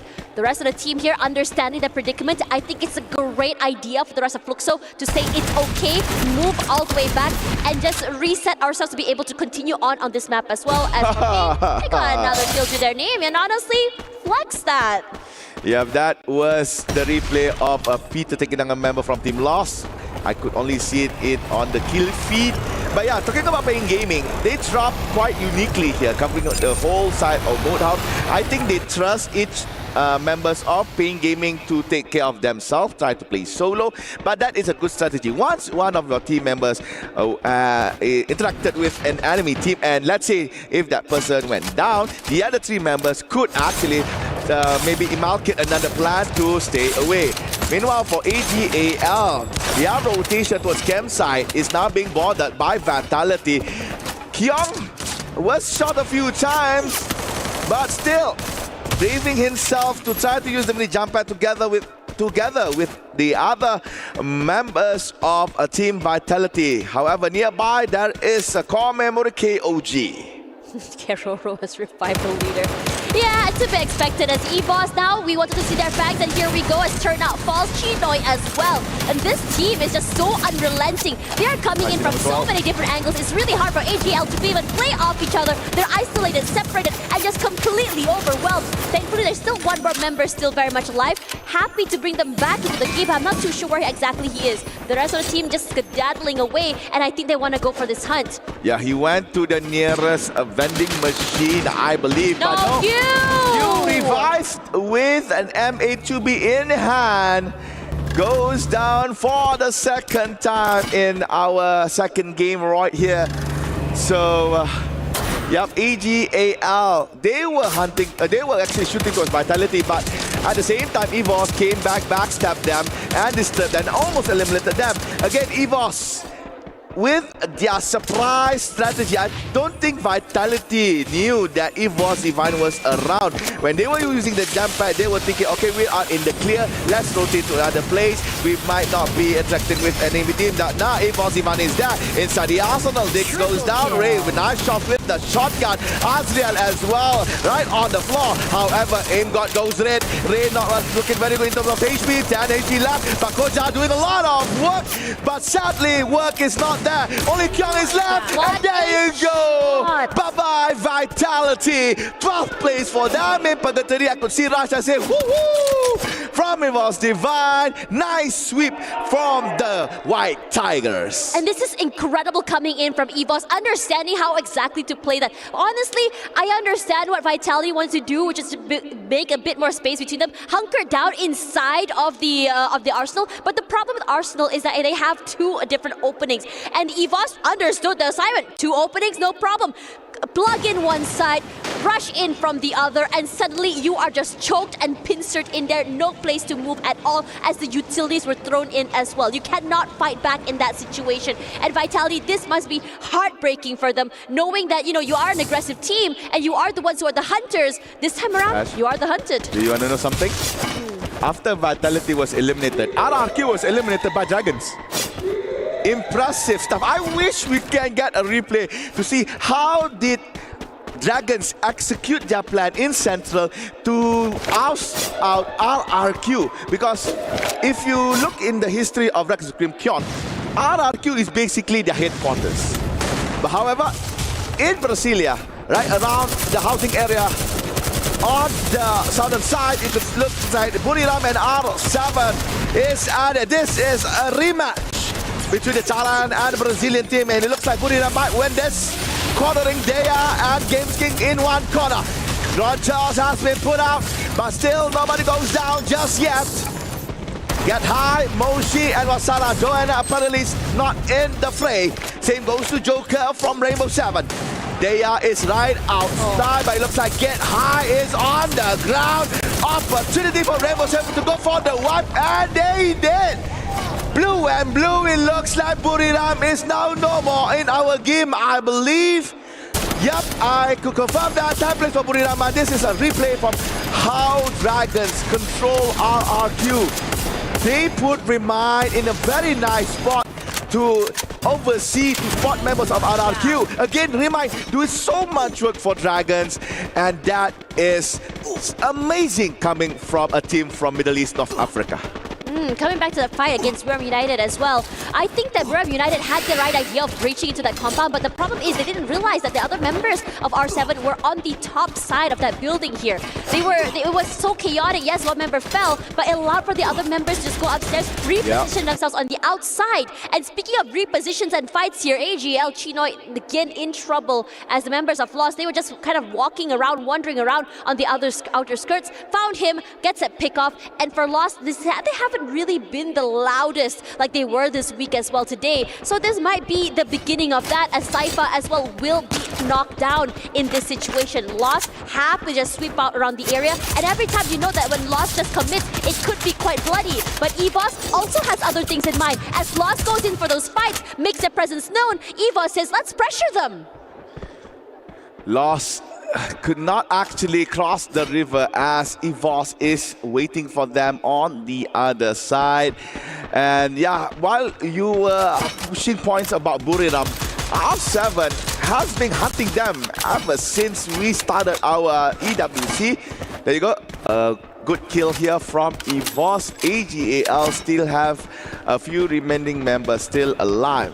EVOS, after a very devastating game number 1, they come back strong here in game number 2. 10 elimination points in 10 minutes. And I believe they could still add more. And fun right here for Pain Gaming. No rush, no how. They're quite far from the zone, but yep, with the jeep that they have, they can just cruise around Purgatory on your left. This is Fields, where everybody was running for their lives. That is the tour for Team Pain Gaming, and for Dragons. This is the underdogs of our current stage of EWC, doing very well, and AGL yet again been eliminated by EVOS Divine, and that is elimination number 11. Rough circle as well toward Lumber Mill here. Body of water through it as well. So it's about Metatron making sure where exactly the circle is going to shift next. A lot of teams rotating over from northern side here, looking at Pain and Fluxo, who's I think meeting onto the northern side there, onto a fight. There we go. As Pain were very much ready for it as well. For Fluxo moving in and out of that time turner is just doing a magic for them as well. But quick trades all around for both teams as well. But the one on the front foot here is Pain, who completely overcome Fluxo in a blink of an eye. The Global Finals 2024 champions is not looking too hot here. Coming in towards the point rush stage, could not handle Pain Gaming that was coming into the new zone. Yeah, Fluxo really needs to step up their game. This is not the Fluxo that we see in Rio de Janeiro. This is just something foreign, something new, something that we do not see a Fluxo team does. So I believe maybe it's just, I don't know, maybe it's just a very bad week for Fluxo. No, I think it's a great week for Pain, actually. Look how aggressive they are rushing toward R7 here. But R7 was already raiding. They already had the glue wall set up here. And Peter decides to make the glue walls his own. Takes Games King down quickly, but AGL also is here. It's a three-way fight. And everyone, he does an all-out free-for-all. Peter gets one. Della knocked out. Gio as well. R7 is just somehow still surviving this onslaught. Barely any players left alive, but Pain not allowing that to happen anytime longer here. Gets a pickup as well onto Peter. And AGL not done quite yet, because here are the White Tigers who are rushing toward Pain Gaming. Yeah, Pain Gaming wants to bring in the Pain, but the Tigers are aggressive as heck. But Ray oversteps, falls as well. Very much ready for it. Noda X finds Ray. Peter also will be traded out by Kochil. What a nice nade thrown out here, as Kochil throws in that last nade as well. Finds the final member, and Gus is eliminated. Pain Gaming, you have overstayed your welcome. A bit too aggressive. A very aggressive play by Pain Gaming. They had 11 elimination kills before being wiped by EVOS. Again, the White Tigers, EVOS, doing so well here in Purgatory. And right now, they are going back, trying to control the teams from Lumber Mill to not cross the river right in front. Teams that are on the side of Fire Brigade are Team Falcon, Team Lost, Dragons, and CRM. Basically, 4 out of 6 teams are outside, on the other side of the river across Team EVOS. Including AGL also. So only EVOS Divine here on the Brasilia side by noob. They tried to go in, but sadly, Aim guard was aimed down. However, Kochil came in the nick of time to get him up back in his fit. Jump, running quite low. Rasha jumps in, but it's okay. He could crawl behind the stone and be picked up by his own teammate. And to add blessing to their grace, there is a monster truck that just dropped right in front of them. They could use that as cover, but as much as they would like to use it as cover, Team Core Memory is not giving them a good time. Falcon has been eliminated on 6th place, but it looks like EVOS might actually follow up with them on 5th. As shots raining down by Core Memory. They are really using that monster truck feats for days as Jump takes down Kochil. Meanwhile, on Lumber Mill, Dragon doing so good. They took down Lost, but Rimai could not survive the zone. And there goes Rimai. AGAL might come as well on 3rd place after Dragons on 4th. Now we are left with Core Memory and also EVOS Divine. Honestly, I'm quite surprised that EVOS Divine is still alive and kicking here. They didn't have a lot of space. That tiny rock was their only saving grace here, but now the circle shrinks. They're forced to rush forward out here in the open, and everything in the kitchen sink thrown out once again. But EVOS rushes forward, wants to take away that space, but he's all alone. Aim God, no one to trade him. Rasha rushing away for his life, and Core Memory, that pressure is great for them, and they take away this booyah. A very coordinated and quite easy booyah for Core Memory. They have rained down Team EVOS for quite a long time, causing them to use a lot of their medkits and possibly a few glue walls in the same process. When EVOS tries to rotate away, tries to find that angle to avoid shots from Core Memory, sadly, there is one member that is on top of one of the towers nearby, had a clear angle, had a clear view onto EVOS Divine. Utilities were set. Core Memory has stopped EVOS Divine in their tracks, and that is where they went in. They jumped in. They know EVOS Divine is currently weak, and they went in for the wipe. Kudos to Core Memories as well as EVOS Divine. They have survived for quite a long time. And for the EVOS Divine, for game number 2 Purgatory, they are the most aggressive and competitive team that existed in that game. For now, we have an interview on stage here. Carol, what is going on down there? Wow, it's getting hot here, and it's all about the point rush stage. And right now we have to have a word with Team Falcons, the reigning champions, and so far they have done so good. And of course, we are watching such a great dominance by the Asian teams. But right now, it's all about Team Falcons. I have here with me Peter. Thanks so much for the interview. Let's talk a little bit about the perfect time that you're having here so far. You swap a whole squad, you send all them back to the lobby like in a perfect time. And I would like to know how much of that was the preparation versus instinct. ก็เมื่อสักครู่นะฮะเราได้เคลียร์แบบว่าเคลียร์ เราได้สวีปเคลียร์หลายๆทีมเลยนะฮะส่งกลับไปนั่งรออยู่ที่ล็อบบี้เลยฮะอยากรู้ว่าเราได้ณตอนนั้นเราคิดอะไรบ้างครับหรือว่ามันเป็นไปตามสัญชาตญาณอย่างเดียวล้วนๆเลยครับก็เล่นตามวงครับไม่ได้มีอะไรมากเลยก็เราเล่นตามสไตล์ของเราครับ Actually there's nothing like much about that we just play like basis on like usually we just play like depends on the circle and like everything has just going according to our plans But does Peter have any preparation, like individual preparation? มีการแบบว่าได้เตรียมตัวแบบว่าอะไรเป็นพิเศษบ้างไหมครับก็แค่เล่นให้เร็วกว่าเดิมครับ So we increase the game pace little by little Okay, for us to finish our interview, let's talk about a little bit of the team synergy. We are watching great synergy between you guys, and specifically Pina subbing in for On Fire. What was the vibe like, the team right now? Because you guys changed the roles from last year, and how was this new dynamic? ก็เดี๋ยวมาพูดคุยกันเรื่องของซินเนอร์จีของทีมบ้างนะฮะเคมีของในทีมได้มีการเปลี่ยนตัวผู้เล่นเข้ามาเนี่ยฮะมันมีอะไรเปลี่ยนแปลงไปบ้างไหมครับก็ไม่มีอะไรเปลี่ยนแปลงมากครับเพราะว่าผู้เล่นของเราทุกคนก็เล่นได้ดีอยู่แล้วครับ Actually there's no different at all because like every player we have like really good skill already so just a little up adjustment then we are ready to go All right, they are definitely ready to go here at EWC 2025. We have heard enough from Team Falcons, and right now we just wanted to watch more and more from this team. Thanks so much for the interview. Good luck in the rest of the day. And right now we're gonna have a quick break, but we'll be right back.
What is this?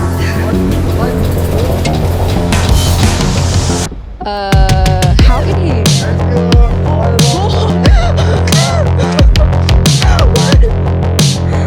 What is it? Am I being blessed? That's big. How did?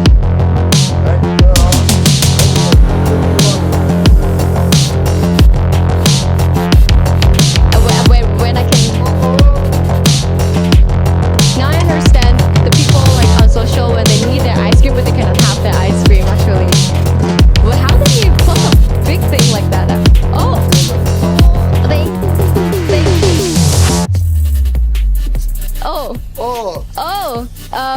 Oh, I thought I can. Thank you. Oh, thank you.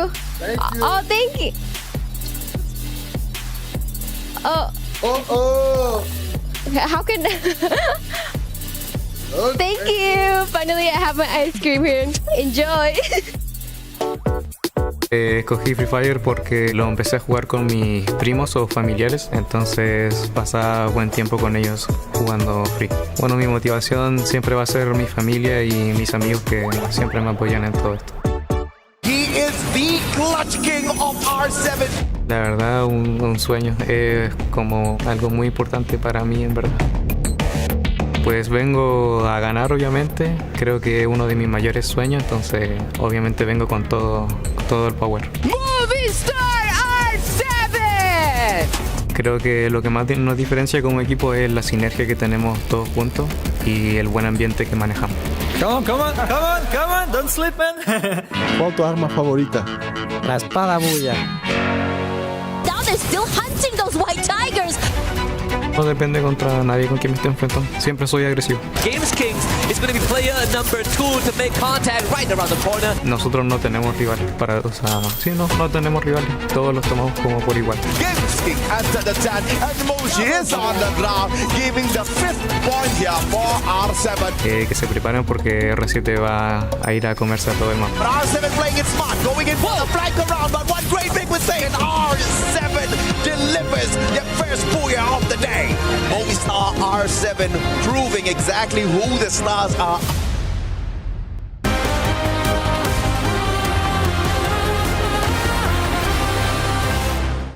ไม่ได้รอจอดกูรอเอ๊ะมีแม็กเอให้ทิ้งให้กูบ้างกูรอจอดให้เดี๋ยวเจ็บหมดแล้วนะกูอยากดันว่ะรอพี่รอดันนะเว้ยดันขึ้นซ้ายมาจับมาโอเคกูปาเขียวให้นะกูปาเขียวให้กูมีการระเบิดไอ้ซ้ายจะดาวกดการระเบิดให้จับกดกลางไปนี้ให้ดาวสวยดาว1แล้วมันดีไปหลังเฮ้ยมันกดเข็มดาวเฮ้ยมีต้องออกตรงนี้หมดเว้ยสวยมาดิวะมาดิ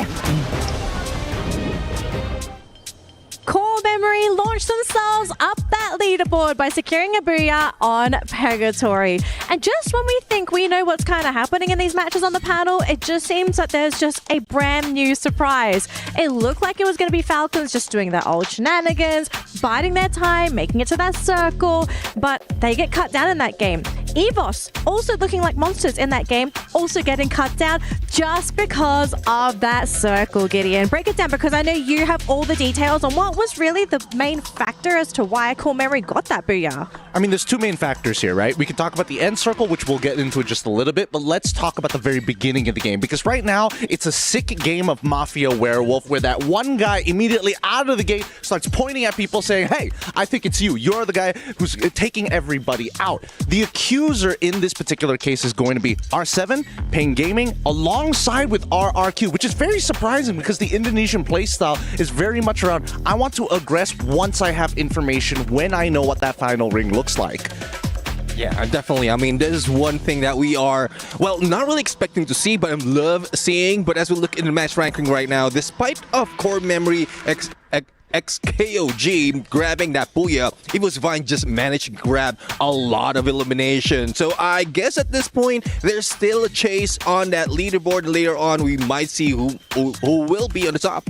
I mean, for Core Memory, I think they are trying to play it safe, you know. They are not chasing to fight against other teams, and that's the reason that they only got, 5 eliminations. But that's not bad because they also had the booyah, so they can have like a bunch of points, and maybe if they keep that type of game, they can be, in the top of the ranking, you know.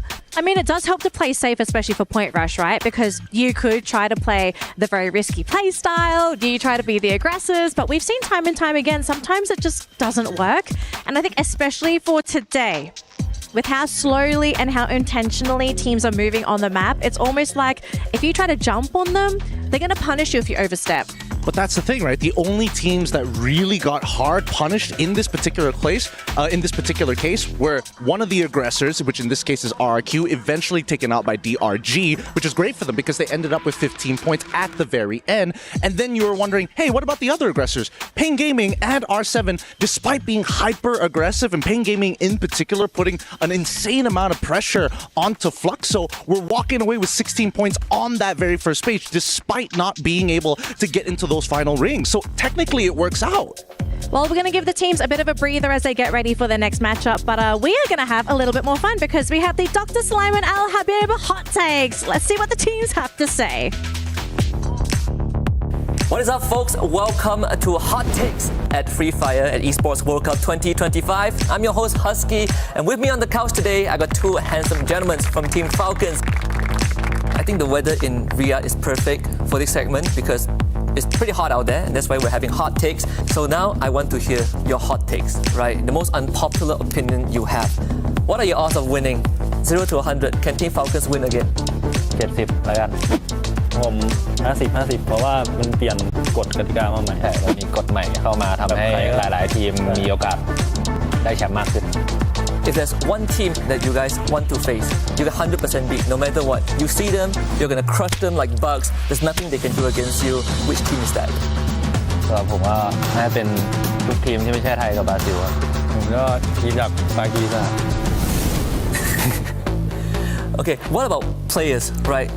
Which player, and I need you to name names, right? Give me one name. Which player you think is the worst player in the tournament? We gotta name names. It's getting hot. We need to name some names. ปีเตอร์จากทีมฟอลคอนนะเพราะเริ่มกินเยอะกันแล้วเดี๋ยวเล่นไม่ไหวไปมันไปเตะเลย Coming into this EWC, if there's one thing you want to say to everyone else. ที่นี่ก็เป็นถิ่นทีมฟอลคอนครับก็มาหาเรื่องผมก็ระวังโดนคนดู อันนี้นะครับ ก็รอดูในเกมอยู่ครับ So on final one, do you really think Brazil can win? สำหรับผมนะผมคิดว่าไม่ได้มีผลอะไรครับเพราะว่าแชมป์มันก็เปลี่ยนแปลงกันได้ตลอดครับมีให้แก้มืออีกหลายรายการครับก็ไม่มีผลอะไรมากครับเพราะกฎใหม่ว่าใครก็แชมป์ไม่ได้ Thank you very much, Limit and On Fire, and that wraps up our hot takes for EWC Free Fire 2025. We'll see you in the next one. I see them breathing a little bit of fire there. I hate how they talked about Hot Shot like that. Come on, they were grief from top 12, man. It wasn't their fault. They played well. There's one thing for sure, though. I mean, even from beginning up until the end, when they talk about the rules, they're still worried, despite of being the champion. So I guess that's what makes this new rule gets the game exciting. Well, and I do agree with them. I actually think that this type of format of the championship, I mean, anyone can be the winner. So I kind of respect, and I like that they mention about Brazilian teams. But well, we need to see what will happen today. All right, thank you so much, panelists. It looks like we're almost ready to jump into game number 3. So going to be sending it over to our wonderful casters on the stage, AJ and Husky. Take it away. Thank you very much, Danny. Survivors, are you all ready? You're back with your boys, Husky and Mustachio. This is the head-to-head, and it looks like these teams just can't wait to go up against each other. We've got Lost, we've got Falcons. Falcons obviously dominating game 1, but these Brazilians aren't too far away from them. They dominated the knockout stage. Both these teams scoring big numbers, and they're here to rock it once again. Absolutely, and the rivalry between Brazil and Thailand continues, right? We also have Fluxo against Buriram United Esports. The rivalry goes back seasons and years on the world stage. BRU has beaten Fluxo. Fluxo has beaten BRU, but I am always focused on the captains, Bobs and Jonah, the minds, the brains, the strategists behind the teams, and they always pull off something miraculous and amazing, but so far, they haven't found success. Both teams 2-time world champs, but here at Point Rush, they are rushing to find themselves as well as some sort of form out there because they are getting trashed, right? First 2 games, both squads getting kicked out very early on. And of course, we've got Movistar R7 looking for the top, hunting down the Dragons as well as teams like Fluxo. But you know what? We got to throw it back to the casters. You guys enjoy the games. Husky and I will be back with you guys a little bit later. Thanks very much, Husky and AJ. We will definitely be enjoying this one. We saw R7 playing the Hunter. My question is, are teams going to rally back and hunt them back in return? You can't just sit down and take it. You got to rise up. You got to stand up for yourselves. Definitely. We had a very good run here for EVOS Divine as well for the second game, but sadly no cigar for the Booyah, despite having the most point in the game. Coming into game number 3 or match number 3, Kalahari will be the place. And this is where a lot of Indonesian teams are strong at. Some of the contenders would be RRQ and EVOS as well. And as for Team Falcons, currently they are looking strong here with 28 points in the Point Rush stage, looking to defend their title in EWC 2025. So flight path was from Shrines up until Mammoth, And who is taking the finally? Yes, as usual, we're gonna see RRQ right in the smack center of Kalahari. Buriram will be on Stone Ridge. Nearby is actually Fluxo dropping around the area of the sub. Command post will be dominated by Dragon. Santa Catarina for Memory EVOS again on confinement.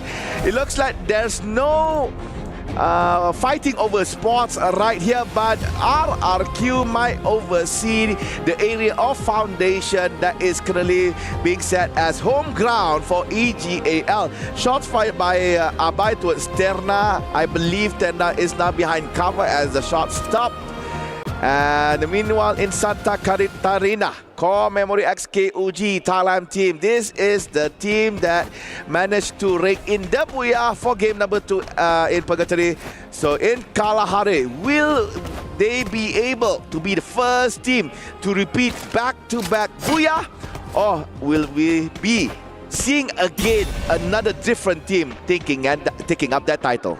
Okay, interesting here as well. I mean, Buriram United as well as Fluxo were side by side. I was keeping an eye out onto RRQ. I mean, they have been slowly making their way to Foundation and chasing out AGAL, who clearly want nothing of that at all. Some chip damage onto Saifa and Turna as well, but no answers quite yet. Chinoy does put in a bit more pressure, but it doesn't really deter Dutz, but it does put him away. And my question for RRQ is, you send on players one by one here. Mal will be that first point of contact, just rushing up forward. Could be able to go for this isolated 1v1 against Saifa, but I think Saifa is aware that he's close, and Mal in a very dangerous position. He's all alone here with the majority of AGL members there. Puts a lot of damage in as well. Gonna break that drone away from them. And they're not shy to really, I think, show their presence around the area, just to keep RRQ kind of wondering, okay, if someone is here, the crossfires are kind of lethal. Is it worth it for us to actually full send commit onto this team? Yeah, and I'm not so sure will it be good or not, as R7 is making their way to the war grounds between RRQ and AGAL. Spotting members from Rainbow 7, RRQ instantly fall back towards Foundation, leaving AGAL in the mercy of the Latam team. But sadly, Games King is now not in the game as he has been eliminated, and as one member from Team R7, Hux was down, but he was up back again.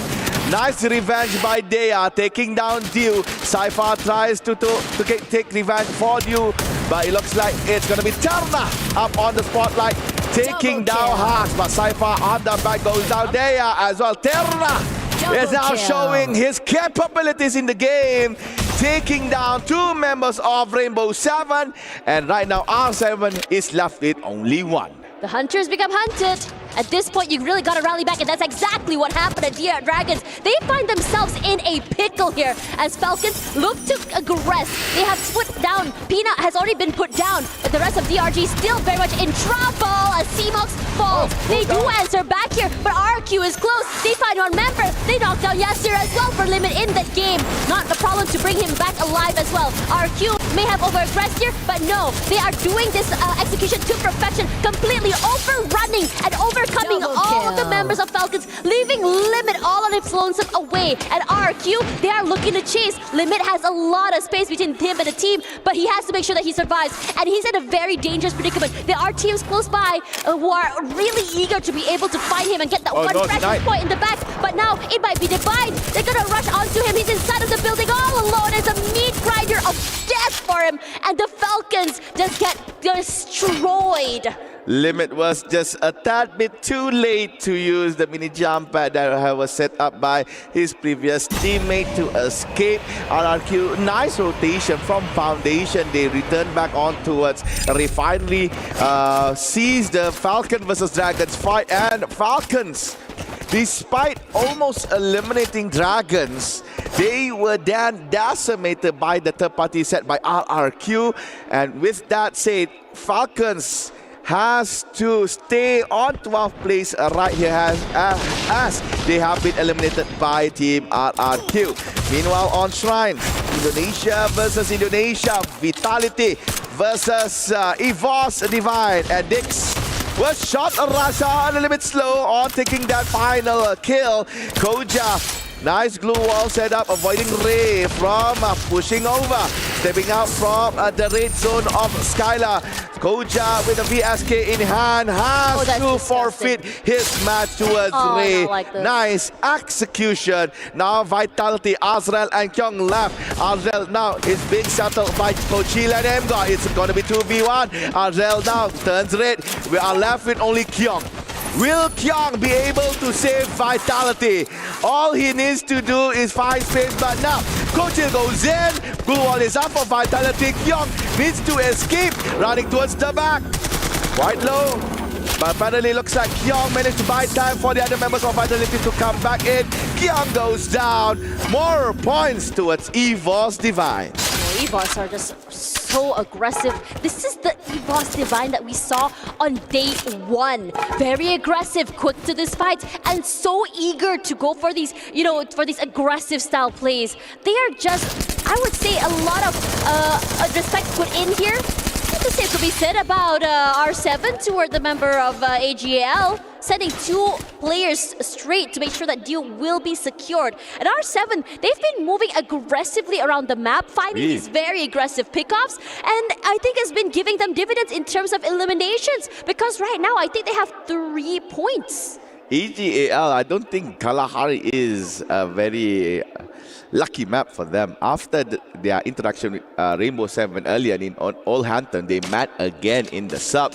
And right now, AGAL is under fire by Pain Gaming. So they were under fire by RRQ as well for a short period of time. There you go, Terna and Saifa were taken down. It's left with Chino and Dew. However, they are quite far away towards the northern side of the map near Oldhampton. So Pain secures the kill number 5. And for the other members of AGAL, I believe Pain Gaming could not get to them. So Dio and Chinoy is safe for the current time being. They need to find time and space and also coins to get back Terna and Saifa. And Pain Gaming, one of the contenders that is going strong here in EWC 2025, is looking very great in game number 3. And we are now looking Buriram being Spider-Man, grappling on towards Refinery. RQ has been hanging around toward Foundation for quite some time as well. Saw a bit of an escape for Core Memory. I'm curious to see what's going on there. Maybe that's the zone. Might be. There we go. Core Memory on the screen already. RQ is close by. But at the same time, we got EVOS also just rushing into the area close by, just still chasing out the members of AGL here. AGL, you think that you're out of the flute? No, you're not. You're in trouble. Aim got falls, but they immediately trade outs from their teammates is incredible. How quickly this team can execute onto you. You blink and you're dead. Saifa down Chinoy as well. And AGAL, what are you gonna do here? You bring back a member, you're down again. Hasn't been able to find the best situation to recover every time this happens. Yep, there we go. There's Turna. Ray finds him quickly. So and only left. yep, only Dew left, all alone. And I think it's up to him to bring back his team into the game. For those who might not know, Dew is nearby shrines on the northern side of Kalahari. But we're looking at Foundation. It's Core Memory and RRQ. Yep, Dew all alone and far. However, his pathing will meet together with Dix. They are in the same place. Oh no, Dew. Yeah, shots fired towards Dew. Dix. It's not bothered by Dew, thinking that maybe Dew is not alone. And Dix revives Goja, but oh, it's Raja! Raja is the person that has found you. So EGAL, sadly, Dew tried his best. The box of honor has been placed shut permanently in shrine for Kalahari. I have to say that EVOS have been really persistent if they are chasing. I think this fight, this chase has been going for quite some time now, and Lost looking to completely overwhelm Vitality. Vitality was a team that was aggressing here, but Lost, you have to really give it to them. They are a team that knows how exactly to deal with these executions, deal with these aggressions. They welcome it with open arms. As RQ trying to find a different way forward here, Pain wants to bring Pain onto them as well, but none of the damage actually clipping onto the members of RQ. So they're just chilling for the time being here. The only thing separating these two is that building. As Core Memory looks to address, R7 moves away. Dragons wants to move into this fight as well. There's so many things happening all around this map.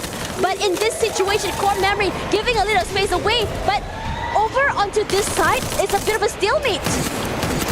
4 teams are in the same area. Foundation are here. Pain has to fall back as they lost Gus and Noda. Peter and Motovia up to go for the long-range fight. They have a mini jump pad steadily behind this electrical tower. Dragons, all 4 still standing. R7 and Commemorate had their brawl just a little bit, and as said by Tash, there is no decisive winner between R7 and Commemorate, still on the stalemate. Meanwhile, Loss is actually pushing Vitality away. Another stalemate as well had happened, but now in Foundation, right around the area, we got RRQ, we got Vitality, we got Dragons, we got Pain, we got Core Memory, KOG, and across the river we have EVOS. Fluxo so here too. very concentrated as well. Yeah, Fluxo as well is slowly making their way in the same vicinity. Pain Gaming managed to get Noda and Gus back. Remind spotted M7, and that goes down. The sniper for Fluxo. DRG, they're rallying back. Not the best or best outcome for them to defeat this map, but this time they've decided to be a little bit more aggressive, a little bit more proactive when it comes to rotating around that circle as well. They put their hand in the cookie jar, became that third party, got some eliminations out of it, then they have gotten 4 eliminations up until now as well. Fluxo currently on the back foot here, 2-2 formation I believe for them, whereas another 3-1 formation, excuse me, as they try to figure out a way to get into this circle, try to find out an opening, try to find out which team is a bit more weak when it comes to execution, so they're able to overwhelm. But the circle is shifting. Time not on many of these teams' sides, especially EVOS, who are a little bit more late to this rotation, could potentially try and find Pain as they desperately find their way into Foundation. It's gonna be chaos here, Tash, as we are still left with 10 teams. Quite a small safe zone right here. There we Noda go. is yet again went to the CCTV area as he has been taken down by Ray. Peter will join Noda as well. So now Pain Gaming, I believe, is left with only 1 remaining member. Players inside Foundation, they are right now currently quite quiet. And for Team Lost, they are slowly making their way towards the mid side of the map, I mean the new zone. And Pain Gaming, the last remaining member was found, so Pain Gaming has been eliminated on time's place. So Dragon and Fluxo is still at it. But at the same time, you can see that R7 and Core Memory still looking at each other, still being careful not to, let anyone in to both particular places. And at the same time, you can see on the minimap, EVOS is making their way towards Fluxo and Dragon. But however, the bad side of things is now on the side of Fluxo as they are being pinned by both the Dragons and also the Tigers. Bob goes down, puts it, and is the only one left. Bob did not be safe. Yasser, despite being taken down, Sifok is going for the push, and Sifok goes down together with Sivox. Things are not looking good for Dragons. They wanted to go for the attack, but it looks like they are being attacked in the end. You and Butsi, stay quiet. But Sifox could not be safe at all because he is in a very hard area for Yasser and Remind to go. So it looks like Dragons is retreating back as the Tigers pushing forward. Fluxo remaining in the same area, still yet to be found by EVOS, and at the same time, Lost jumping into Foundation, being caught off guard by Vitality.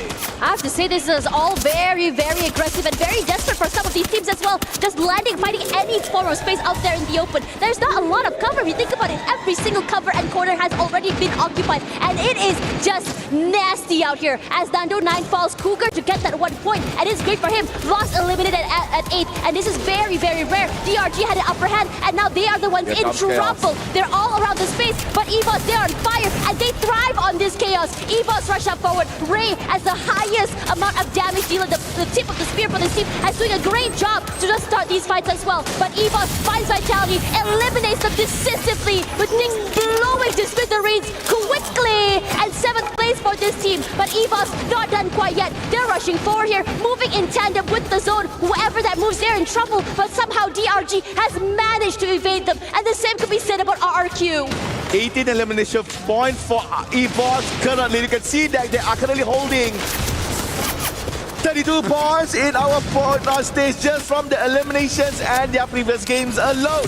So EVOS really wants that 20 elimination kills in this match. Ray goes for the elevated area. Buriram, finally we see Buriram trying to do something in the map. RRQ in cover. Buriram in the grace and mercy of Core Memory and a member from Three Tigers. Yasir is trying to fall back.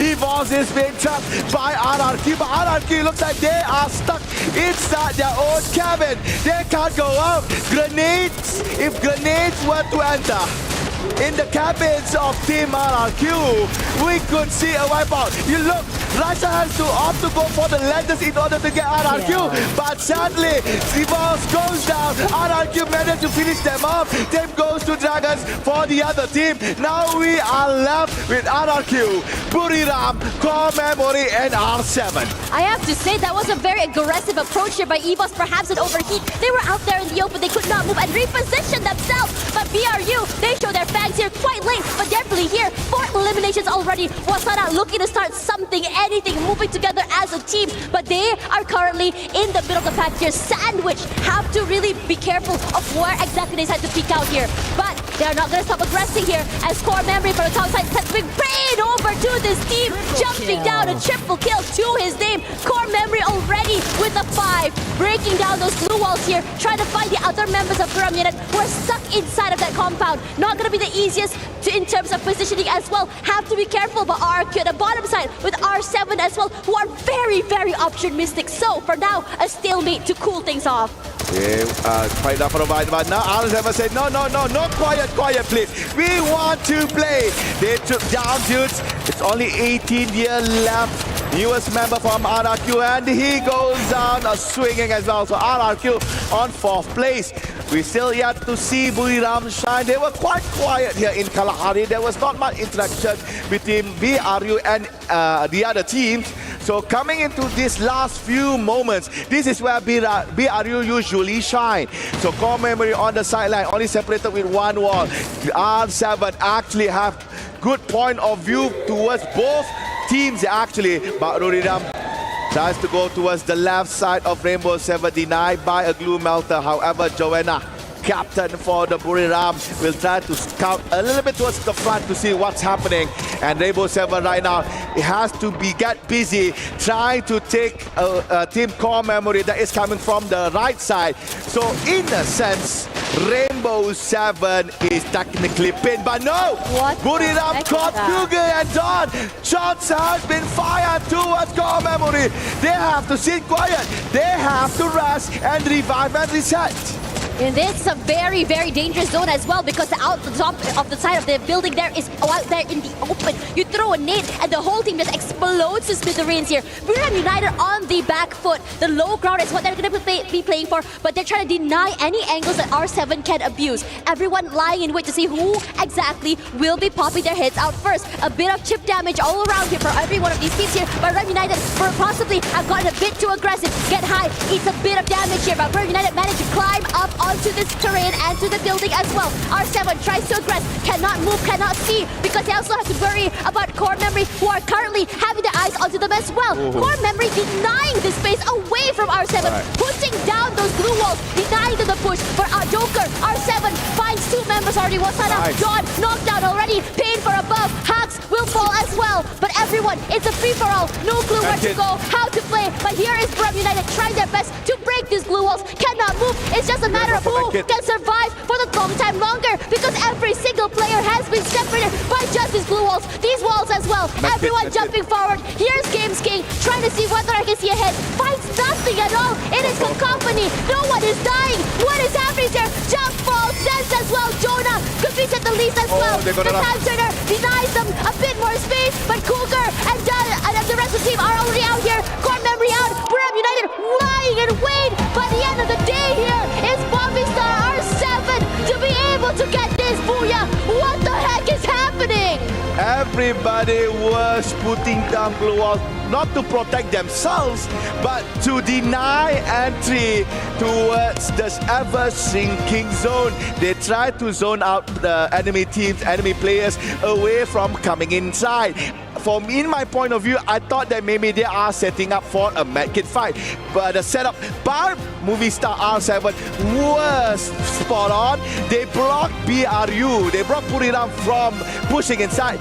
And at the same time, Buriram was actually doing the same thing, blocking core memory from entering the mid zone. And due to the fact that Rainbow 7 had a clearer view of things besides than Buriram and even core memory, they have the upper hand. They blocked both of those teams. Buriram said, I don't care, let's just rush in. They went in for core memory. R7 is just looking at everything. They have one member position to try to play the mad kick while all the others are trying to eye on Buriram and also core memory. And in the end, it is R7 that came on top. Yeah, that's right. But for now, we have another 3 more maps to go. And it's getting exciting, so do not go anywhere. We're going for a quick break.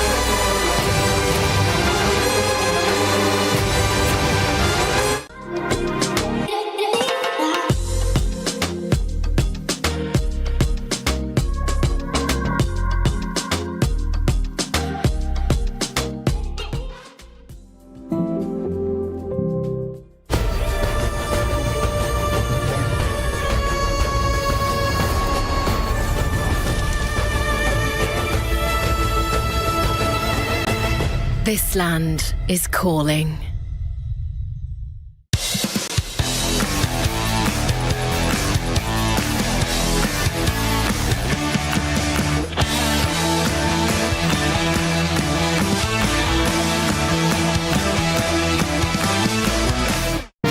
Breaking news. Hola gente, soy Hax y le voy a preguntar al Joker, ¿cuál es tu arma favorita? ¿Mi arma favorita? Sí. La espada bulla. Tape. Me pegan de derecha. Tengo que curarme. ¿Curativo alguno tiene para mí? No. Dale, me curo normal. Están subiendo acá. Cuidado, no tengo super, Joker, tipo super. Dale, pásame super. Ok. Subieron. Derecha. 100 bajé. Puse 07. Pana. ¿Quién es solo? Ahora tienen 100. Dale, cúrate. Buena.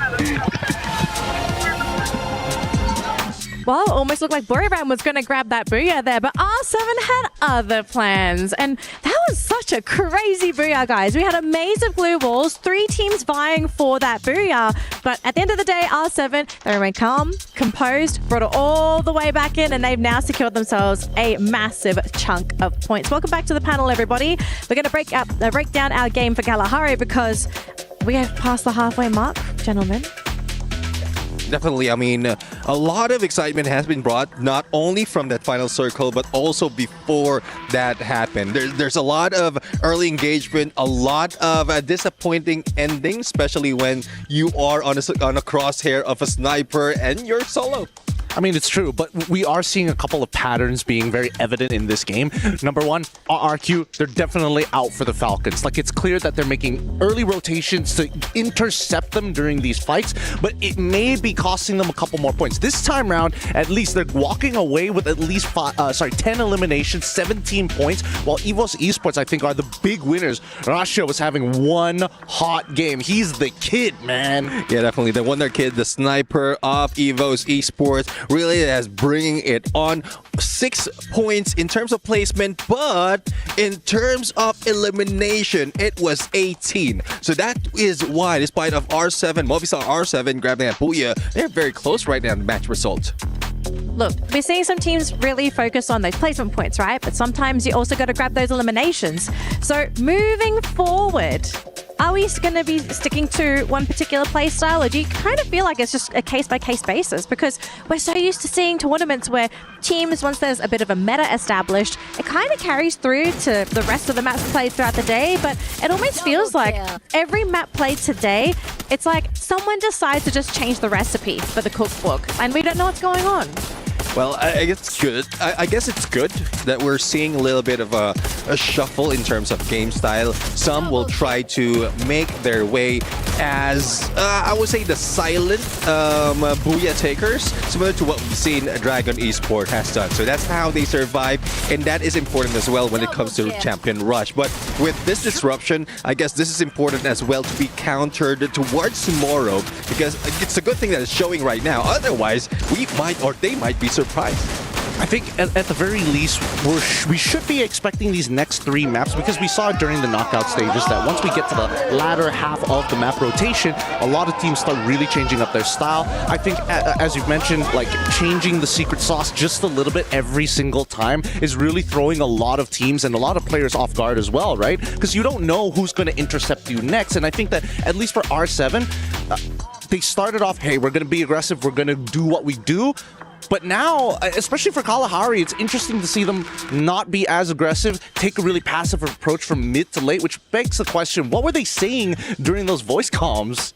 I think there's a lot of questions we could probably ask the players if we were given the chance, but unfortunately that's just, we don't have those privileges, okay? We're just like you guys at home. But Neptune, I want you to sort of look through the numbers at the moment, okay? I think we are getting a bit of an established leaderboard now, right? The results for these next upcoming matches for some teams will still be very big, but for others, it's not so much. Just based off of the numbers, who is falling behind in the competition? Well, at this point, Fluxo, I'm sorry, because of several instances that they have been taken out early. Imagine there's no point, only little points from both of the first 2 maps, as well as in that Kalahari map. So it's very difficult to climb up from that. But again, there's not so much of risk because we're only in Point Rush. Exactly. Now, just a quick reminder to all of our folks at home, right? It's not just Free Fire happening here at EWC 25. We do have other titles going on at the exact same time. And today, it was the grand finals for the Mobile Legends Bang Bang Women's Division. And it was Vitality who ended up being crowned champions this year, beating out Gaming Gladiators in a crazy grand finals matchup. And of course, Vitality, because they won the title, they earned a huge bundle of points for the team, enough to actually push them to the top of the club championship leaderboard, and thus putting some pressure on the Free Fire team to perform as well and to keep them at the top of the leaderboard. But as you can see here, we have another key entered into the podium. So we have another champion here crowned at EWC 25. But look at the girls though. They are so happy, so proud of themselves. And it's because they deserved it. Everything is earned, nothing is given. Really happy for this team as well, because again they were very hungry to actually win this tournament. So many times they got second place, so now that they're back on top, really happy for Team Vitality. So congratulations to the girls as they are going to bathe in their glory. And for the next year, of course, they have gloating rights to say, we're the best team in the entire world, because I do think that is a title these girls have earned. So congratulations again to Team Vitality's Women's Mobile Legends Bang Bang team. You guys 100% deserved your victory. Now, back to Free Fire, because we are only halfway through our competition here at Point Rush. We've still got 3 more games to go. We've just finished up Kalahari. Next up is Alpine. What are we expecting from Alpine, folks? I'm kind of scared because as we are talking about, Fluxo is not doing good, and I know that they have like a fight against the landing spot that they usually like to use during the tournament, and and I don't know if they can be able to get better, during the rest of the day. So I think it's gonna be hard for them to, grow and try to be back in the tops of the ranking. I actually don't know what's going on, but Brazilian teams as well in the last match, they just didn't perform. I think Fluxo need to stand their ground. I think teams are giving more respect to BRU than they are to Fluxo. If Fluxo can predetermine themselves, hey, this is our drop spot, do not disrespect us again, I think they'll start doing well. I think it's because in Brazil, they usually don't try to get Fluxo landing spot, so maybe they are just not prepared. Well, we're going to have to see if Fluxo can pick themselves up because time, unfortunately, is running out with only 3 more games to go. But speaking of, we're ready to fly into Alpine. So throwing it over to our wonderful casters, Tashbine and Admerz. Take it away. In my opinion, it's Fluxo's gameplay that needs to change. I think they really need to adapt towards the international style of gameplay. I think they were so used towards the gameplay that have been played in Brazil. That's why we can see maybe a downfall for Fluxo. So ladies and gentlemen, a little bit update on the roster for Team Lost. They subbed out Nando, taking in empty Sexy. Meanwhile for Falcons, they say, okay, Pina, it's enough. You had your time. On Fire is back in. Yeah.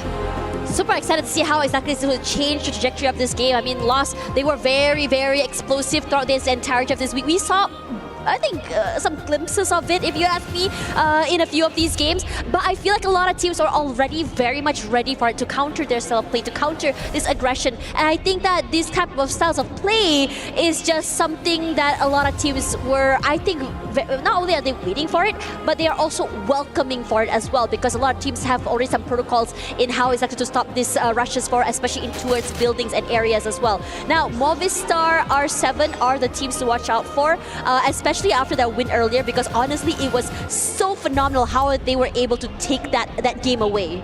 It looks like there's a lot of noise here from team, I believe that's Dragons and also Lost.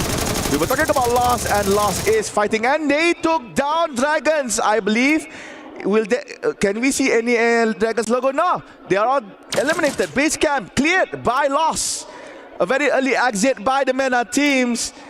We do not even enter the map yet. I mean, we did not even enter the map yet, and Dragons is gone. I mean, what's really exciting about Lost is the fact that, you know, you change that roster and suddenly the speed changes, the aggression changes as well. And I feel like Dragons have been hunted relentlessly by so many teams today. By R7, by Lost as well. It's just so unfortunate for them because they don't seem to have any protocols to stop this style of aggressive play. Now RQ, they're sneaky as heck. Abai finds a big one onto Deya, and quickly Jutz rushes away, but he cannot run because the other members of R7 were very much ready to hunt for him as well. So a 1-for-1 here for RQ, understanding this predicament, says, okay, it's okay, we already got what we wanted, back off. Yeah, Dudes attempted to try to at least get one from Team Rainbow 7 with the pulse gun that he has, but knowing pulse gun not so marvelous in terms of output damage, so he had to fall back. He opened up the Chronosphere, but sadly Team Rainbow 7 just push on because there's nothing blocking the Chronosphere from entering by the enemy team.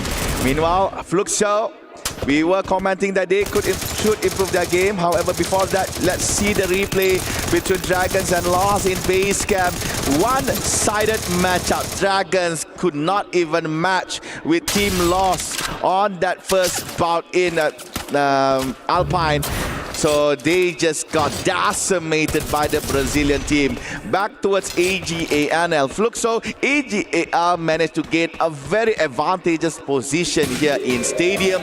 Fluxo being smart here, trying to scatter their members throughout Stadium, trying not to gather all of that in one spot.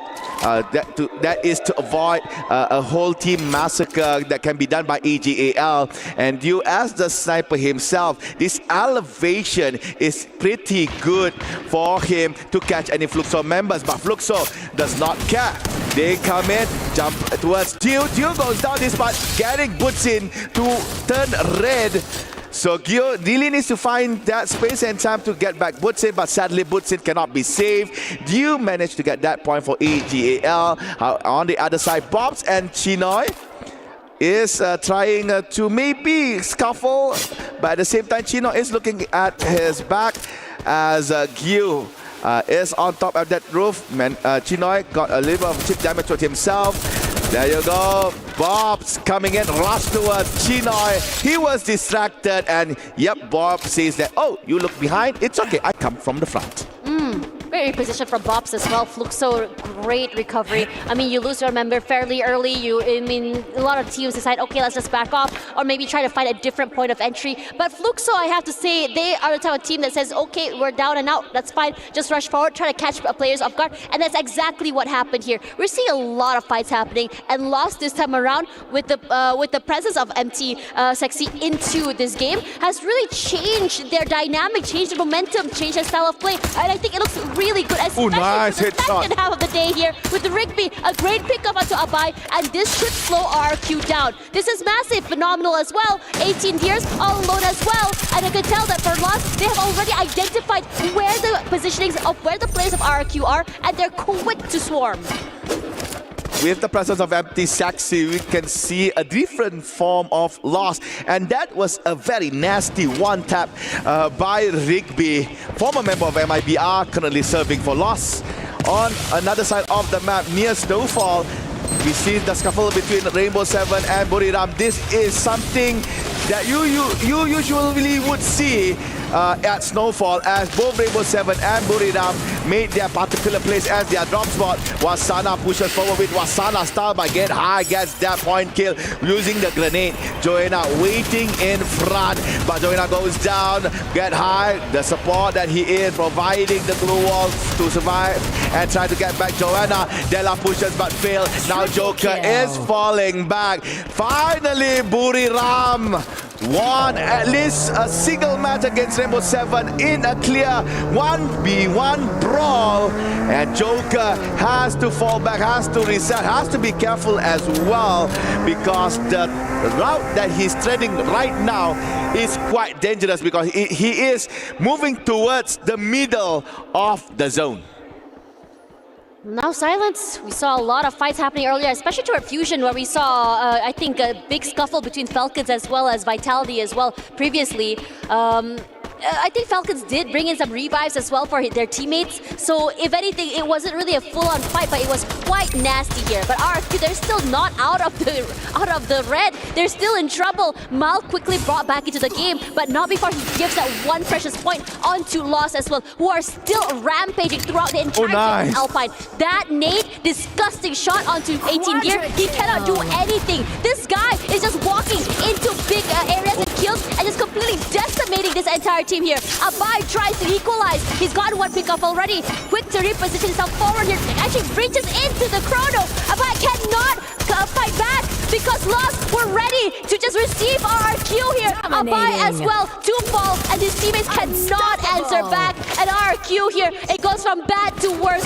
At least for the time being, they do have one member still left alive. They can try to recover and go back into this game, but the amount of points they have already donated to Lost is just insane. The smart decision to use the treatment gun on towards falling Rigby was a nice delay time for the other members of Team Lost to execute Abai thinking that, okay, I might get this point, but no, he's back alive and well, and in the end RRQ was reversed, and luckily RRQ still have one remaining member, managed to actually find space to go away, so RRQ still alive. Meanwhile, Falcon and Vitality is at it. Vitality really needs to secure points for their club points here in EWC, manages to take down Peter. Very nice pickup by the Indonesian team. They might want to go and chase Kiroro, but judging how they're moving right now, I believe that is enough. Kiroro on fire managed to actually just go away from Vitality, and meanwhile Vitality might just pick up all the bounty that they had from their fallen Falcons. You know, this fight from both Vitality and Falcons have been going on for quite some time. It was almost toward the beginning of the game where Falcons just almost got rolled over here. They rallied back, brought their teammates back into the team, went back into this fight again, and now RRQ here looking for a different fight onto AGL here. One member of AGL falls, but they are quickly traded out. Turna falls, quick to get picked up as well. Binoculars will be used. for the other members of the team here rushing away, do not want to continue this long fight as well. As RRQ here, you start with 1 kill and then suddenly they're realizing this is not going to work out because we've given so much points already to Lost. We cannot do the same to AGL as well. Yeah, Abai braved himself to go into the middle part of Rive, quite an open area just to try and get that big airdrop. As he was doing so, comes by AGAL. The other members of RRQ could not get that time to provide reinforcement towards Abai. That's why Abai has to fight that 1v4 match, but sadly he could only manage to take down 1, and that is not even a takedown elimination, it's just a knockdown. And Abai, again for the second time in this game, has to be revived back. Meanwhile, on Rivermouth, R7 making their way to another vicinity, another compound, avoiding shots from Kochil. And Kochil is still on that pulse gun. I'm not so sure when will he change here. Maybe he's just a player that is comfortable with that gun, because I've known a few players that is very strong with the pulse gun, despite being one of the weakest gun to be used. And yeah, I'm not so sure whether or not Coach will change that weapon. There you go, the circle update is encompassing the area between Rivermouth and Rai. Quite an open area, a few compounds here and there. What I can say is that if you are one of the few first teams within the new zone, you will have your place. EVOS here not as loud as they were in the previous maps. Looking for a different approach here. We saw this sort of approach in the first day here, but R7 looking to reposition themselves, going straight to a core memory instead. Core memory has positioned themselves on the top side of this building here, but as they rotated, actually a member of EVOS did manage to find 1 as well. Hux falls as well, and now for core memory, they're happy to turn this into a meat grinder, and R7 get overwhelmed. Gameskins falls, Joker as well, and R7, they're running out of members here. Eliminated, cannot hold on, and AGL wondering and seeing whether or not they should join in the fun. So R7 with a misstep jumped in towards the mouth of Team Core Memories. So R7 11th place, and Buriram is interacting with Lost. This is Thailand versus Brazil. Once grades of Buriram right now not looking very good here within the knockout stage as well as point rush stage. Buriram, their only good run was in the previous game. And right now, fighting against Lost, they are trying their best. Asana on the ground, but General paid the price as well. Joanna doing some nice footwork. And there you go, Buriram showing what they got. Eliminating Lost on 10th. And finally, we are seeing the awakening powers of the Thailand representatives. And this is massive because BRU has been very, very quiet in the past few maps. Bar map number 1, where they were able to hold on to the compound very, very decisively. And now Fluxo, a bit more of a desperate situation, rushing forward, wanting this compound where RRQ is holding on to. But RRQ, they don't want to take this fight, deciding to move away, further away from them for these long-range fights as well. But for Fluxo, they're okay to go for this long-range fight. A lot of pressure put onto the members of RRQ here, but only thing they can manage to do is just some chip damage as well. RRQ, they're undeterred. They're saying, you know what, take that house, take that compound, but we are already closer to the zone, and most importantly, we're not interested in fighting you. Yes, Fluxo this time around looks good. They are playing well with the timings of the zone. They are not late. They are legitly on time. In contrast, Pain Gaming is going for that risk, entering the zone a little bit late as AGAL is gatekeeping them. Same goes to Falcon, is now being gatekept by EVOS Divine. The returning champions is now sort of like having cold feet here, as they are not playing as they usually do. Limit is still yet to be revived back. It looks like Peter Kiroro and On Fire playing a safe gameplay right here, avoiding interactions between EVOS, avoiding all other enemy members by rotating, deterring towards the northern side of the zone. Meanwhile, RRQ has to hold off their position against Buriram. And Buriram, being on a higher angle elevation, is not worried by any shots coming by Team RRQ. Falcons in a very desperate situation, but they do still manage to get themselves into the zone here. And Core Memory is still on top side of this compound, and EVOS tries to challenge. At the same time, Russia, great opening onto Kyong, finds him, knocks him down here, but Rum United also in trouble, getting completely overwhelmed here. RRQ, fairly quiet, fairly not able to go into the game early. This time around, completely just collapsed onto Buram United, and just wiped them down. Buram United were not ready at all to receive this team. The way they aggress is just so phenomenal, and EVOS looking to do the same here. As Core Memory, their glue walls fall. Not a lot of space to work with. The only thing they have right now is the movement inside of this shack.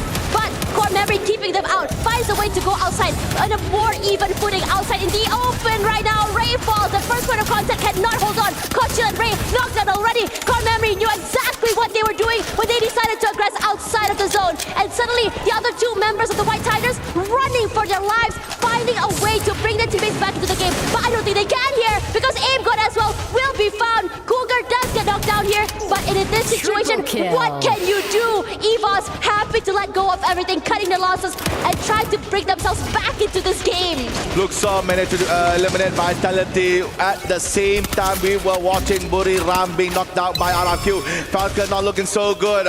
Peter is the only one on the ground, finally has been eliminated. RRQ have been mopped on 5th place. We are left with 4. This is 4 teams that is currently on the end side of the match. It's Core Memory, Fluxor, Falcons, as well as Evolve Divine. Core Memory playing wide right in the open, trying to execute on towards Team Falcon. Kugura in front, fighting some of his former teammates, and Falcon has been de-winged by Team Core Memory. Falcons on 4th place. Same goes to EVOS Divine.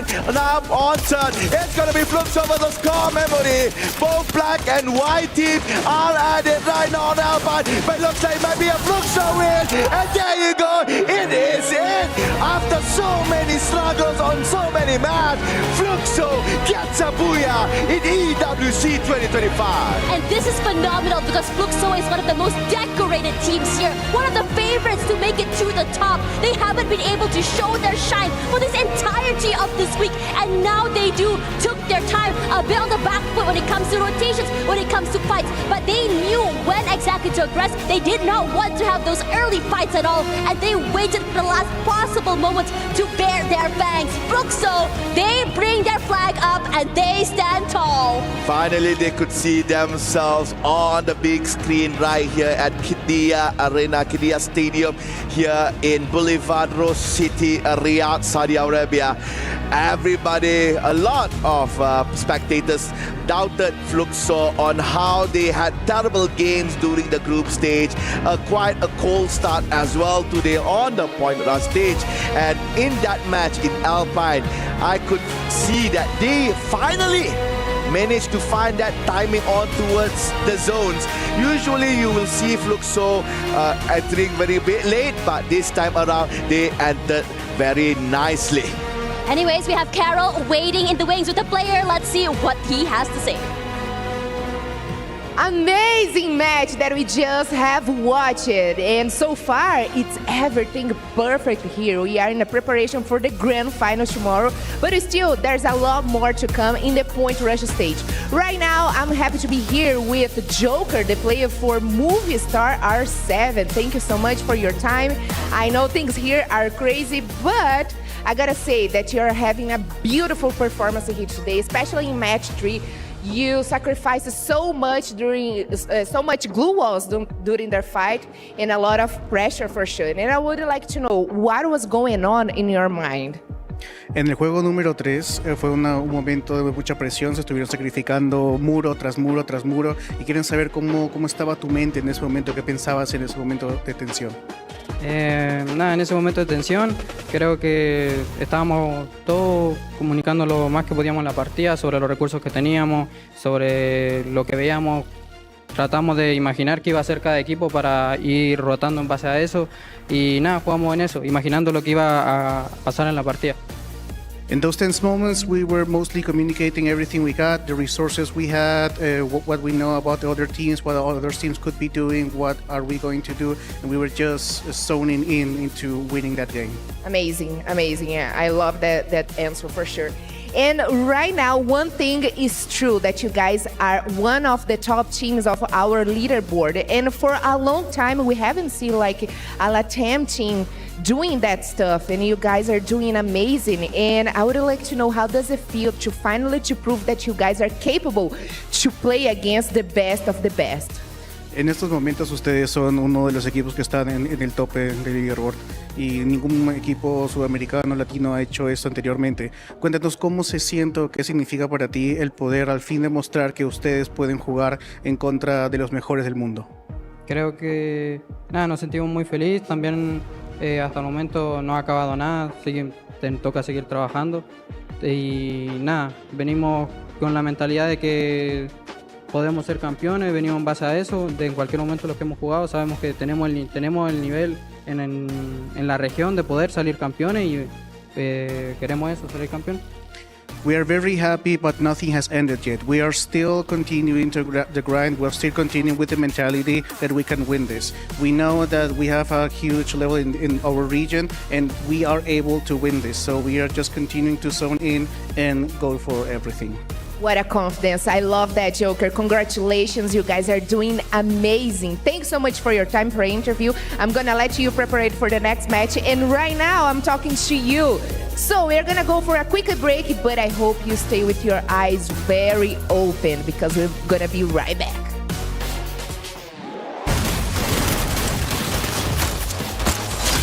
Double kill. Triple kill.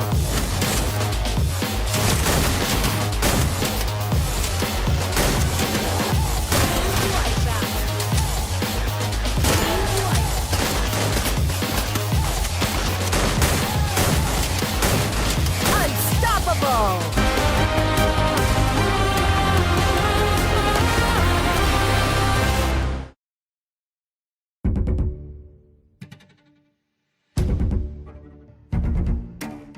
ก็จะปรับการเล่นให้เข้ากับทีมมากครับไม่ได้อยากเล่นให้ตัวเองโดดเด่นครับแค่ทีมได้แชมป์ก็ดีใจมากเลยก็ปีนี้เพิ่มผมมาในรับก็อยากได้แชมป์อีกรอบหนึ่งครับรักษาแชมป์ตำแหน่งผมจะเป็นตำแหน่งสไนเปอร์ครับตำแหน่งที่โคบอยู่หลังที่สุดและก็เป็นตำแหน่งที่สำคัญที่สุดด้วย This is amazing. You cannot catch the man. In fact, he just wiped out a whole squad alone.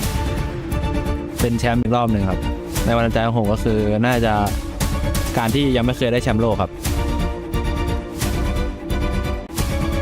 แต่ก็เคยได้แชมป์ทุกอย่างมาแล้วเหลือแค่แชมป์โลกแชมป์เดียวครับที่ผมยังไม่เคยได้ก็เลยอยากได้แชมป์นี้มากๆครับผมแค่อยากจะทำให้แรปนี้เป็นแรปที่ดีที่สุดแล้วก็สร้างประวัติศาสตร์ของผมเพิ่มมาอีกก็คือแชมป์ผมจะทำให้ได้แชมป์อีกรอบ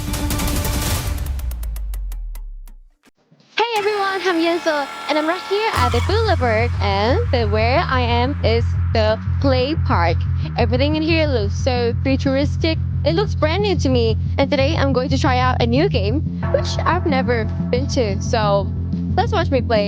While I'm playing it's gonna look kind of funny, so please forgive me.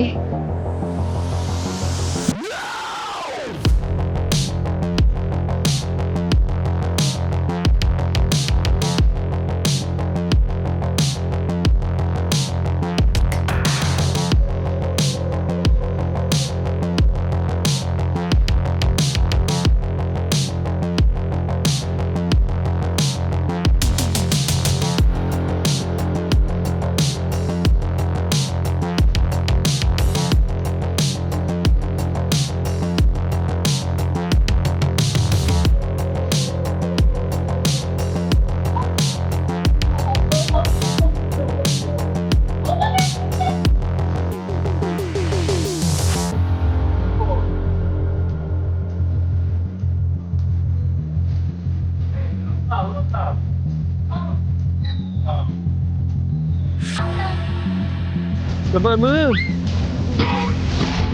พวกเราอยู่ในสนามซ้อมนำจนไปแล้ว From volta ainda, MT. Gosta de sentir uma teleport. Pode suporte do lado esquerdo, MT. Vem cá, vamos atirar, tropa. Tem que tirar o lado esquerdo. Pode atirar do lado esquerdo, tropa. Pode 2x1. Trecheiro pro lado direito, são mais nós, tá? No chão. Ei, bomba nele, joga bomba nele. Dois caras aí. Tá quebrando. Só quebra. Não tem gelo aberto. Conta aqui. 50 nenhum, Gil. Um linear, outro. Sem, vai contar aqui. Então só aí, Butch. Eu tenho o QS ainda, Butch. Pode ir, irmão. É só nós jogar. Bora. Is the beast awakening? Fluxo secure their first booyah of the day on Alpine, and I know the wonderful Raja on the panel. She is so excited. But it's not just Raja. I think we've all been kind of wondering what has happened to Fluxo coming into Point Rush. They looked a little bit slow, and in their previous matches the past 3 days, they didn't look so great either. But Raja, break it down for us. What was it that Fluxo did in this game that actually brought them that victory? Well, first of all, they are so back. I love to see them playing in that way, and I'm so happy for them. And I think what's just happening, it's because they are playing like a little bit slow, and maybe because of the landing spots. So if you could, watch again the last match, you can see that they just are like free to play. You know. There's any other teams with them, so maybe they can be like maybe they can do the right rotation, and they can be as strong as they normally are, so that's what we are waiting for them, and they need to keep the rhythm for the next match, so maybe they can grow inside of the ranking and try to catch the top 5, maybe, because they are in the bottom. Definitely. I mean, Team Fluxo, they really need that breathing space. They really need that reset button. And I guess that is true. Like dropping without any contention at all, you were able to get all your loots and then fix all your rotation. So I guess that's what Fluxo is doing right now. And I guess other teams as well that would give them those points. I think at least for this particular map, we're seeing that after looking at the scoreboard and see the total number of points that a majority of the page 1 teams had, I think that everybody is kind of, poured a little bit more gasoline into the engine. They really start to amp things up. They're really escalating things more often as we see the transitions happen. They're very aggressive with the way that they play. And more so, we're seeing that teams are able to recover just a little bit better. But that also improves the amount of elimination points in the economy itself, right? One person is able to escape, they bring back the whole team, rinse and repeat. And if that happens to 4 other teams, that's why we're seeing the top 2 having at least 20 points. Yeah, I think Fluxo ended the round with 15 eliminations. And then you add the booyah points on top of that, and then, they're feeling pretty dang good. Yeah, definitely. 27 points coming from Fluxo, but there's one thing surprising, and they haven't slowed down. Core Memory XKOG. I mean, we saw them, yes, they were second place, but they also grabbed 12 points in elimination. So they're very, very close right now, and I guess they're still maintaining the top. I think their secret to success really boils down to, can they make a hard prediction on that 4th ring? Every single time we've seen them make it into the top 2, top 3 is when they have a good rotation in, and also get a little lucky on that 50-50 when it comes down to that 4th ring. From that point onwards, we see them really start to snowball out of control. Now, we do have the overall rankings here, so we can really see who is snowballing out of control. And, it still seems we have the White Tigers leading the pack. So, it was a good round for EVOS as well in that previous round. It was just they kind of got unlucky with their placement in one of those last few circles because they didn't have any cover. They were basically banking on being able to take someone else's spot, and that kind of didn't happen. But for the rest of the rankings, nothing out of the ordinary, I suppose, aside from Fluxo starting to make that climb, especially after that booyah. Yeah, I would say for R7, they were in a good roll right now, but the lead is coming away from them. And 8 points in difference against a Core Memory XKOG. And then after that, RRQ as well is quite far. So I guess for the first 2 teams, they are in a safe spot right now unless Core Memory, or rather R7, will try what they did for the first round again. I think it's working out well for them, right? Hot drop somebody if necessary, and then look to make it into top 3 afterwards. Their aggressive playstyle and high elimination counts by the end of the game is really starting to, pave the way, a strong foundation coming into our last 2 maps. Now, it looks like we do have a very quick STC Club Championship update. Yunsol, what is new for the Club Championships? It's Yunso, and we are live at Amazon Esports Arena at EWC 25. In semi-finals, Team Spirit defeated P-Vision with 2-0, and the match between Team Falcons and the Tundra Esports also ended with the same result. The match for the third place also ended with a score 2-0, and the P-Vision team won the duel against Tundra team. And now, in the grand final, Team Spirit is fiercely battling Team Falcons. The hype is real, and Team Falcons fans are making Team Spirit's competition much harder. Tonight, who will become the champion of Dota 2 at EWC 25? Let's find it out!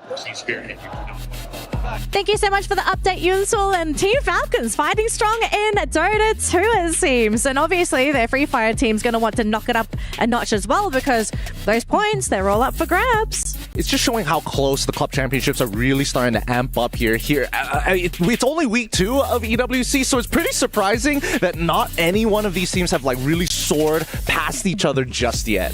Yeah, definitely. I mean, when we saw the Club Championship, the scores that they have, there's still a lot of ties in there, and there's a lot of potential to really overtake and grab that number 1. All right, ladies and gentlemen, thank you so much for sharing your knowledge of the teams with us. It looks like we are ready to jump into our next matchup. But before that, though, we're going to head on over to our 2 favorite men, Husky and AJ. Take it away. You're back at the Kidia Esports Arena with your boys Mustachio and Husky. Game 4 is done. 2 more matches to go. And my oh my, Husky, I think the fans are getting heated up. The fans definitely are. Of course, for those who don't know where we are right in deep in the Falcons' nest. So of course, we have to address the current reigning world champions. Team Falcons, where you at? Hang on. All right. With the Falcons. Okay. It looks like the Falcons are a tad bit low on energy. Maybe it's because it's Indonesia at the top. Indonesia, make some noise! Yes. Yeah, they've got some life in them. Yeah, finally, the Indonesians are stepping it up. And we're seeing the Indonesian teams do that. RRQ, EVOS, Vitality need to step up a little bit, but I know the Vitality fans are up there cheering every step of the way. Yeah, but you know who's the noisiest one of them all? It's always the Brazilians. Brazil, can we hear you? Make some noise! All right, we got Carol. We'll take that. Yeah, we got Carol. Carol represents the entirety of Brazil. We got Raja on the panel as well. I mean, at the end of the day, at the EWC 25, nothing is granted, everything is earned. Well, 2 more matches. Fluxo just took the previous one. Let's see exactly who grabs it for the top spot here at Point Rush Casters. On to you. As we're slowly edging the end of our Point Rush stage, the fire just gotten bigger and bigger. We had an incredible run by Fluxo back in Alpine. Now coming into Nextera, this is a map where we usually see the Thai teams take the Booyah title. However, for me, I still yet to see the emergence of Vitality and RRQ to come on top among all of these teams that is in the Point Rush stage. I mean, firstly, for me, Vitality took a while to really heat up, even in this week.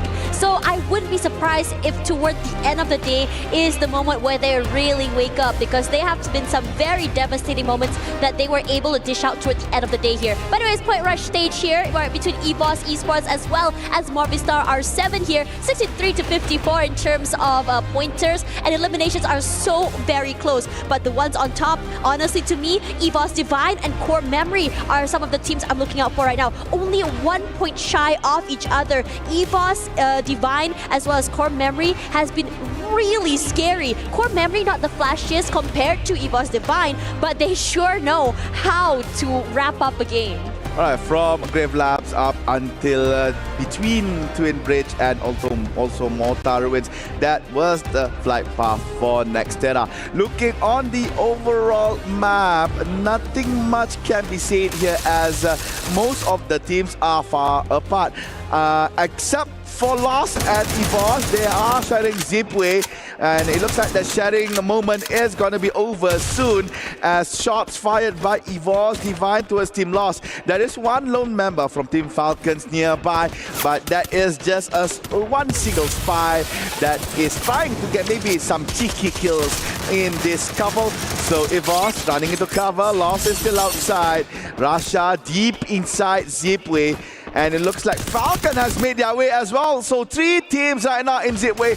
4 upcoming as Dragon is making their way to the same area. Cold Shield outside almost be taken down, and Dragons falling back after finding out, hey, with their shots inside here, not a safe place to be. So smart decision by Dragons. They could fall back or they could just stay to try to go for a third party. And yep, it looks like they are slowly falling back, spotting Vitality in the process. CMOX takes down Azrael, and that might be the first elimination. Nope, it looks like Azrael managed to find cover, but Remind is on the floor. It's Vitality that takes down a member from Team Dragons, and that is the early game of Nextera. There's a lot of things going on here. Teams are just not relenting right now. A lot of pressure put in just for that one particular spot. I love the fact that Vitality did wake up. Vitality started to get a bit more active, moving around, joining in these fights to just slowly mount their comeback back into this game. I think throughout the entirety of the day, we haven't really seen Vitality be the hunters. We haven't seen Vitality make some noise, and I want to see this change, especially from players such as Koja and Dix, who are great at that first contact style play. In a lot of situations, Vitality have been the victims that get caught in the midst of rotations. But this time they said, nah, not this time. We're going to get a little bit more proactive and take up this fight. They did manage to get a peek up to one member of Falcons, but Falcons don't really want to play at all. And Vitality decides not to push the issue. It's still very, very early. They can still go hunting elsewhere. Falling back to their previous compound, Vitality is going for the more safer route of gameplay. And they kept moving actually. I believe they are heading towards Plazaria, or is it Farmtopia? It's Farmtopia. So they're gonna try to maybe conquer Farmtopia, but Farmtopia does also call memories.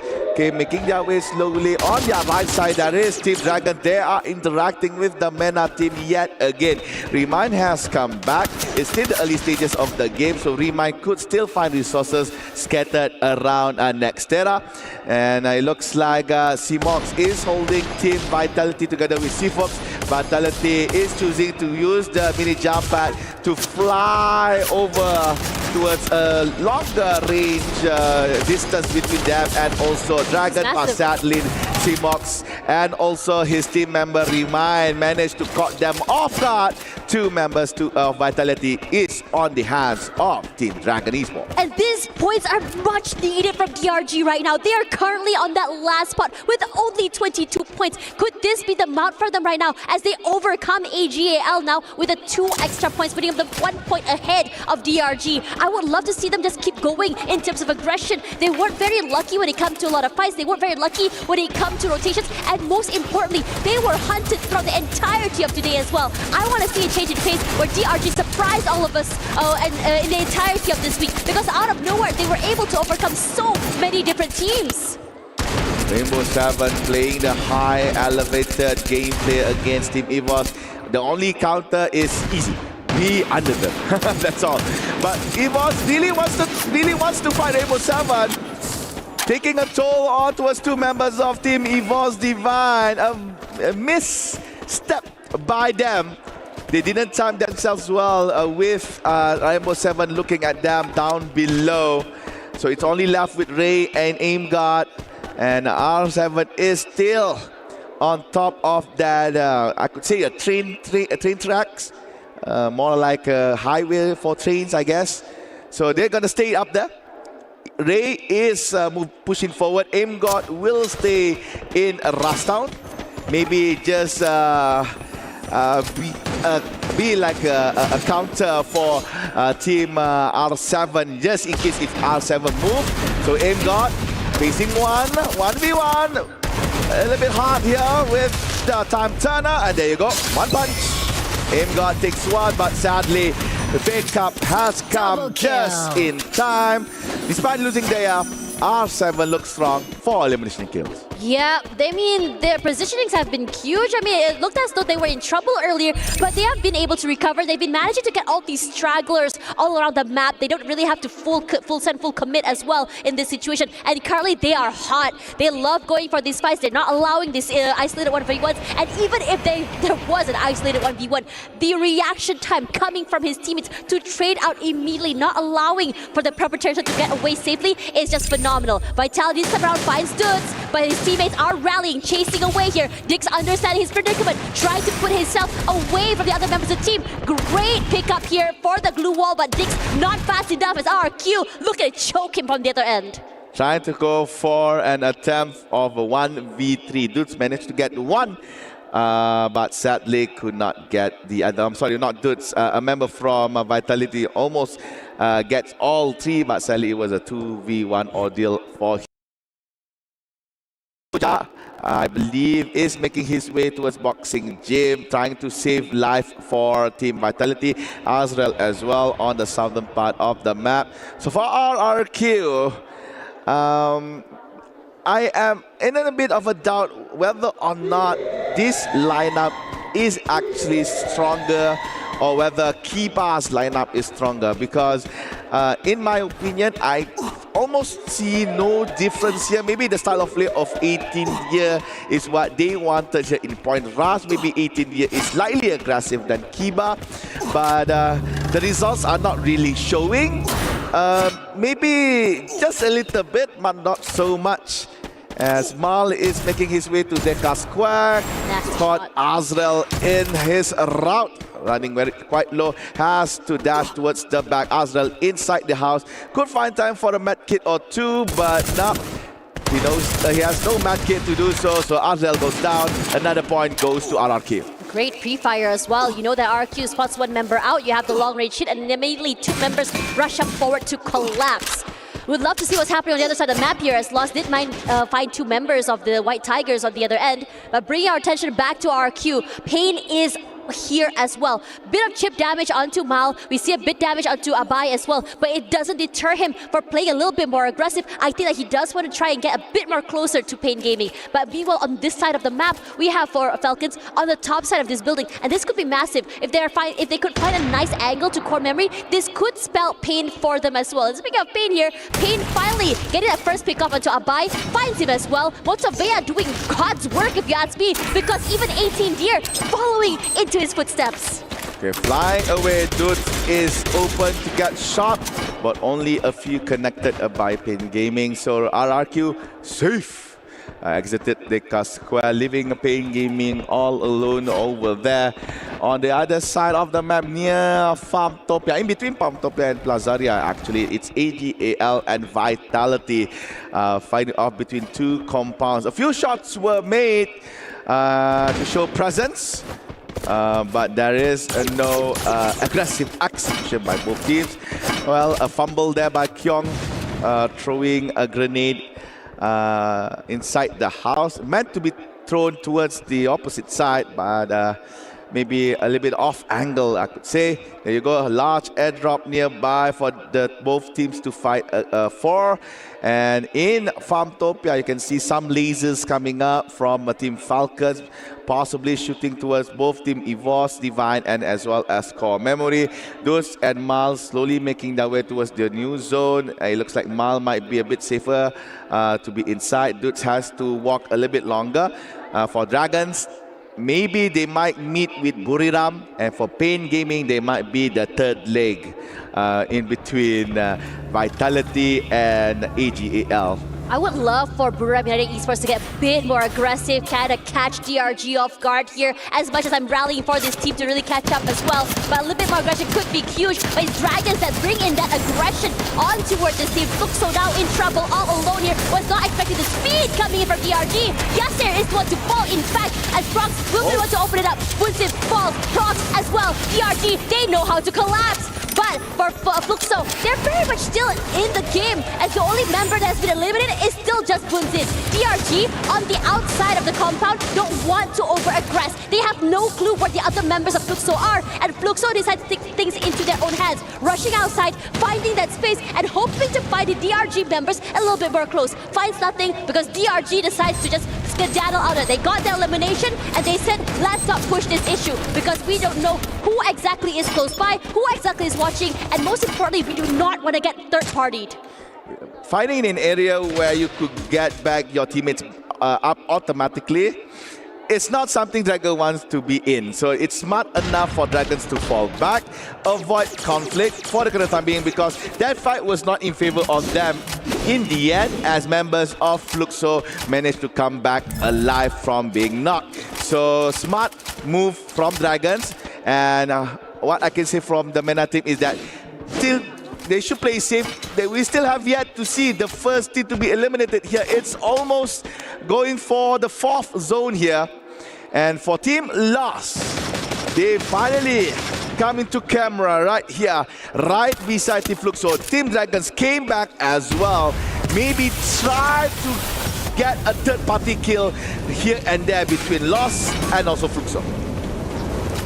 So keeping fairly quiet right now, understanding Lost is close DRG as well, which they did encounter for the time being. But over on this side here, R7 now in trouble as Pain completely collapsed onto them as well. The same could be said about Core Memory. They are now in trouble. Bodies hitting the floor from EVOS, from Pain as well. Everyone is a free-for-all. It's a bloodbath over on this area of the map. Suddenly, it's silence. The players all separated by just blue walls, but the only casualty out of all that is EVOS Divine, and this should slow them down. Core Memory should be very happy about this, because this could be their chance to kind of increase their lead, as Fluxo now in trouble. Lost looking to aggress, finds that one pickoff, Box answers back. Rock 7 eliminated already. Fluxo only works with 2 members left. That time turner making it hard for them to aggress forward here, but DRG is joining in. Bob's on the outer end here, still able to watch from the outer side, but Lost a jump shot forward because again, one elimination to themselves. Revive, now knocked out. The same could be said about General. It is a bloodbath, left, right, and center with Lost with only 1 member standing. Haone, last man standing. He has been the phenomenal game changer for this team, and he must survive. The triple threat match between Fluxo, Lost, and Dragon. What an amazing match, and they still are at it. Dragon chasing down the last member from Team Fluxo, trying his best, and C4 saving his teammate.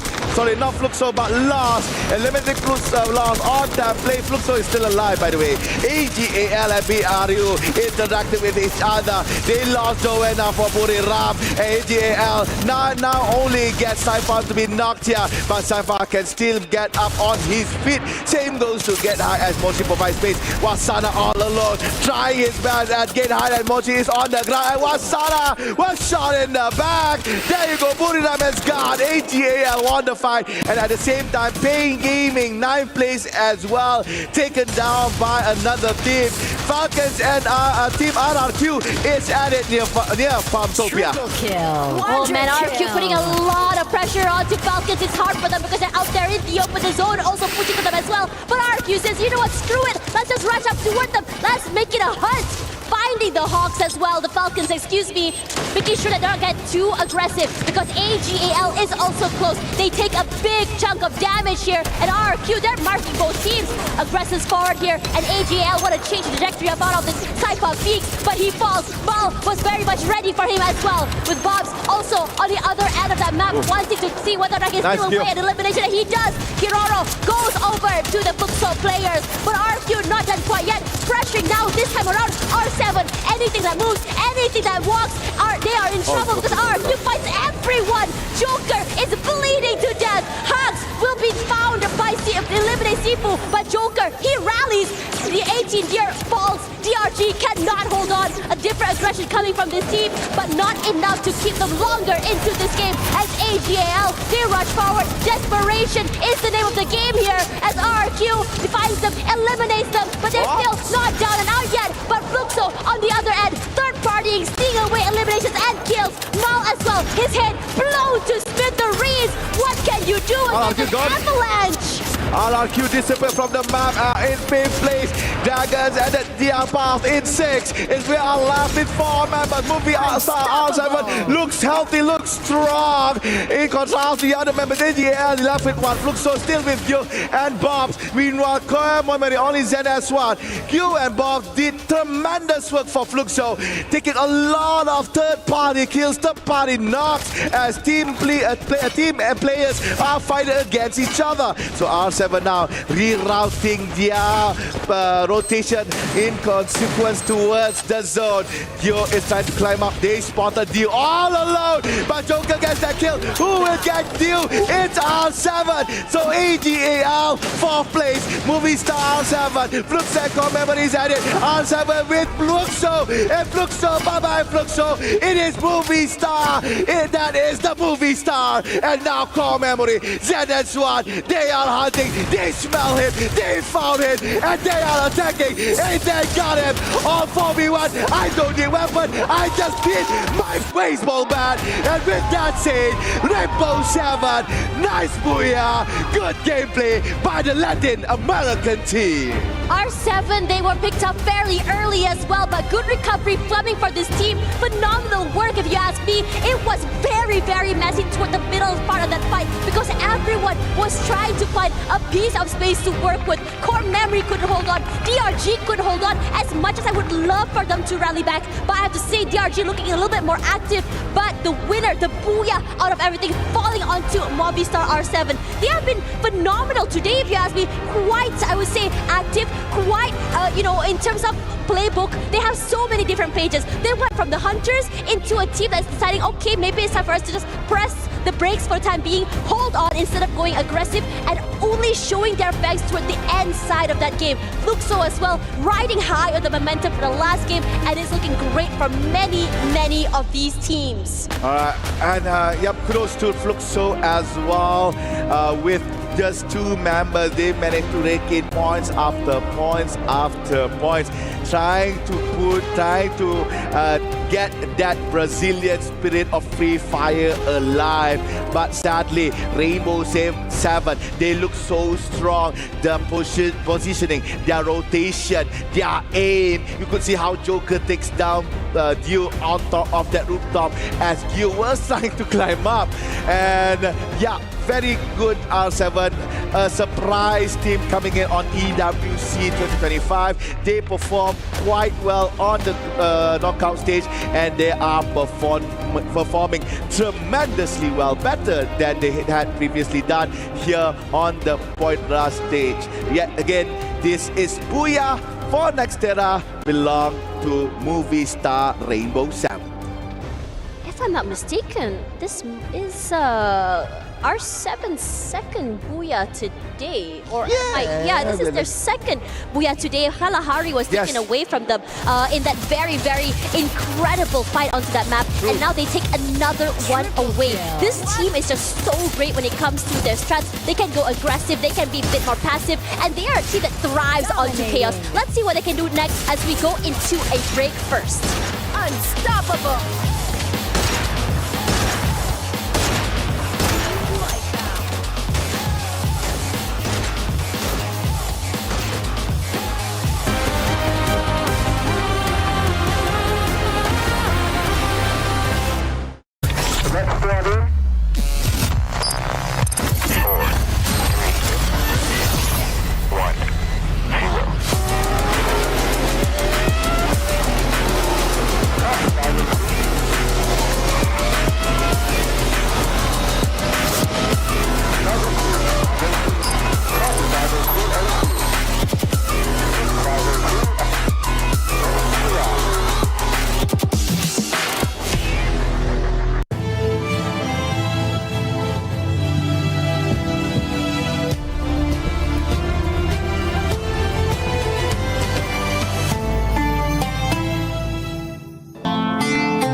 Não trava, por favor.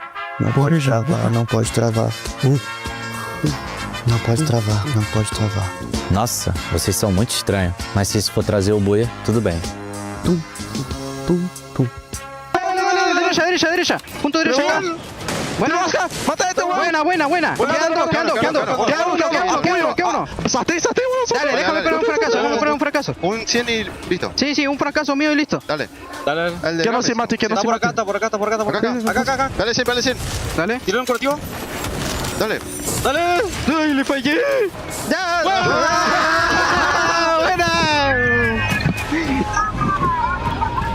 Buena. R7 run down the competition in our final circle and secure a booyah on Next Terra. But oh my goodness, these games are insane. We are not seeing the traditional meta that we see in our typical regions, right? Typical regions, the games are pretty quick, or at least we have a standard for how quickly teams get eliminated. But that Next Terra, guys, it was like a battle of endurance to see who could last the longest and how long you could delay the first team elimination. Gideon, I know we were talking about this in the green room.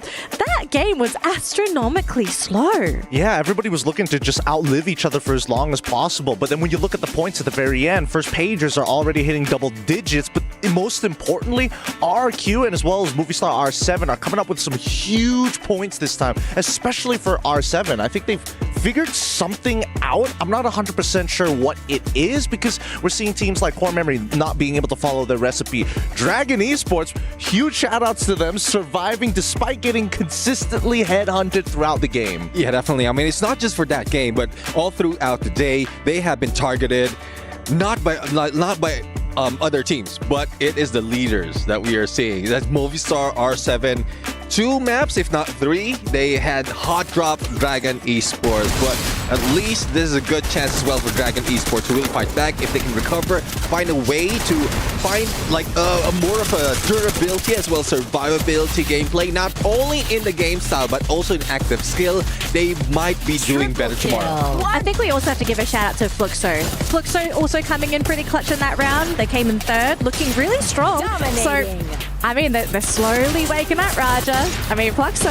I think they are kind of recovering. You know, I think they maybe can be able to do a good game in the next match also.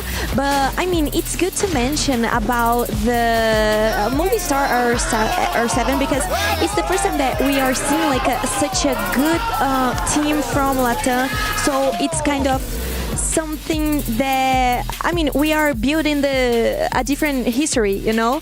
So it's good to see. I'm really happy for them, but also for Fluxo too. And well, let's see what will happen in the next match, because I think Dragons maybe try to get the landing spots from Fluxo. I'm not really sure if they will be able to do it today, but I know that they were trying in the, you know, yesterday and also, no, not yesterday, but, you know, during the knockout stage. Yeah. I mean, we've got Solara coming up next, so we don't know what's in this bag, do we? All right, so as we do get ready for our final map of the day, just a quick checkup on the overall rankings for the status of Point Rush, because the whole point of today, pun definitely intended, is to rank as high as possible because you want your head start points going into Champion Rush tomorrow. And I mean, Gideon, have a look up top. R7. Who would have suspected? Yeah, if you're not getting a lot of eliminations, you're looking for those placement points. And R7, Movistar R7 really have found the balance here coming into this point rush. Same can be said about Core Memory X KOG, but I think, you know, we start looking at the other teams who had a really great start at the beginning of today. Falcons, Pain Gaming, Loss as well. And then we look at some familiar faces, obviously favorites, not doing too well. Team Vitality now pushed down to 12. Bit of a bummer, but I'm more worried for Buriram United Esports here because, again, it really feels like they have no gas in the tank left. Something is clearly not going in their way. Yeah, definitely. I mean, after doing so well a little bit too well in the first map, and then failing, and then getting second place in Kalahari, and then failing again. Nextera, another, I would say, not so big a game for Buriram United. So I guess there's a lot of chances that could have been taken, but I guess it's a pressure as well of those more hungrier teams that we are seeing all throughout. All right, so we're going to do the SMB head-to-head on the panel today. So how this is going to work is we are going to pick our top 2 teams that could potentially end the day at the top of the leaderboard. Who are we nominating for our SMB head-to-head before we go into Solara? I'm gonna say Core Memory x KOG. I like the stability that they're coming in, right? They're always making it within top 5, top 4. And I think obviously Nexera might just be a little bit of an exception this time round. But coming into Solara, I feel like this is the break point for a majority of these teams. If they can get a high elimination game, the placement points might be a little difficult this time round. But knowing how Core Memory plays, this might actually be suitable for them, knowing that everybody else is a little more desperate for the points. So who's going to be the partner for Core Memory? It's tough though, because when I'm looking at Solara, the result that we have, I'm seeing Falcons, loss, vitality, and pain.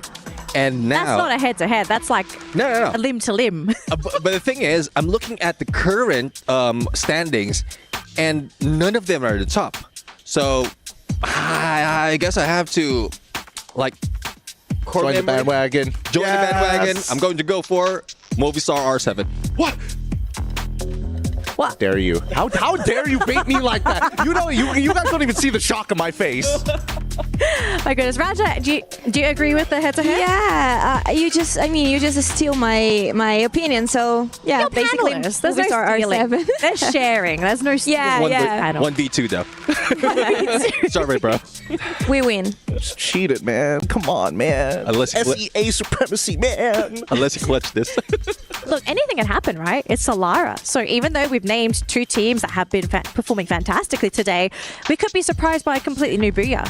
So knowing what we do know about Solara, okay, are we going to continue with this tremendously slow pace that has been plaguing all of our matches today in Free Fire? Because looking at the map, Neptune, I'm looking at you because I think you might share an opinion with me.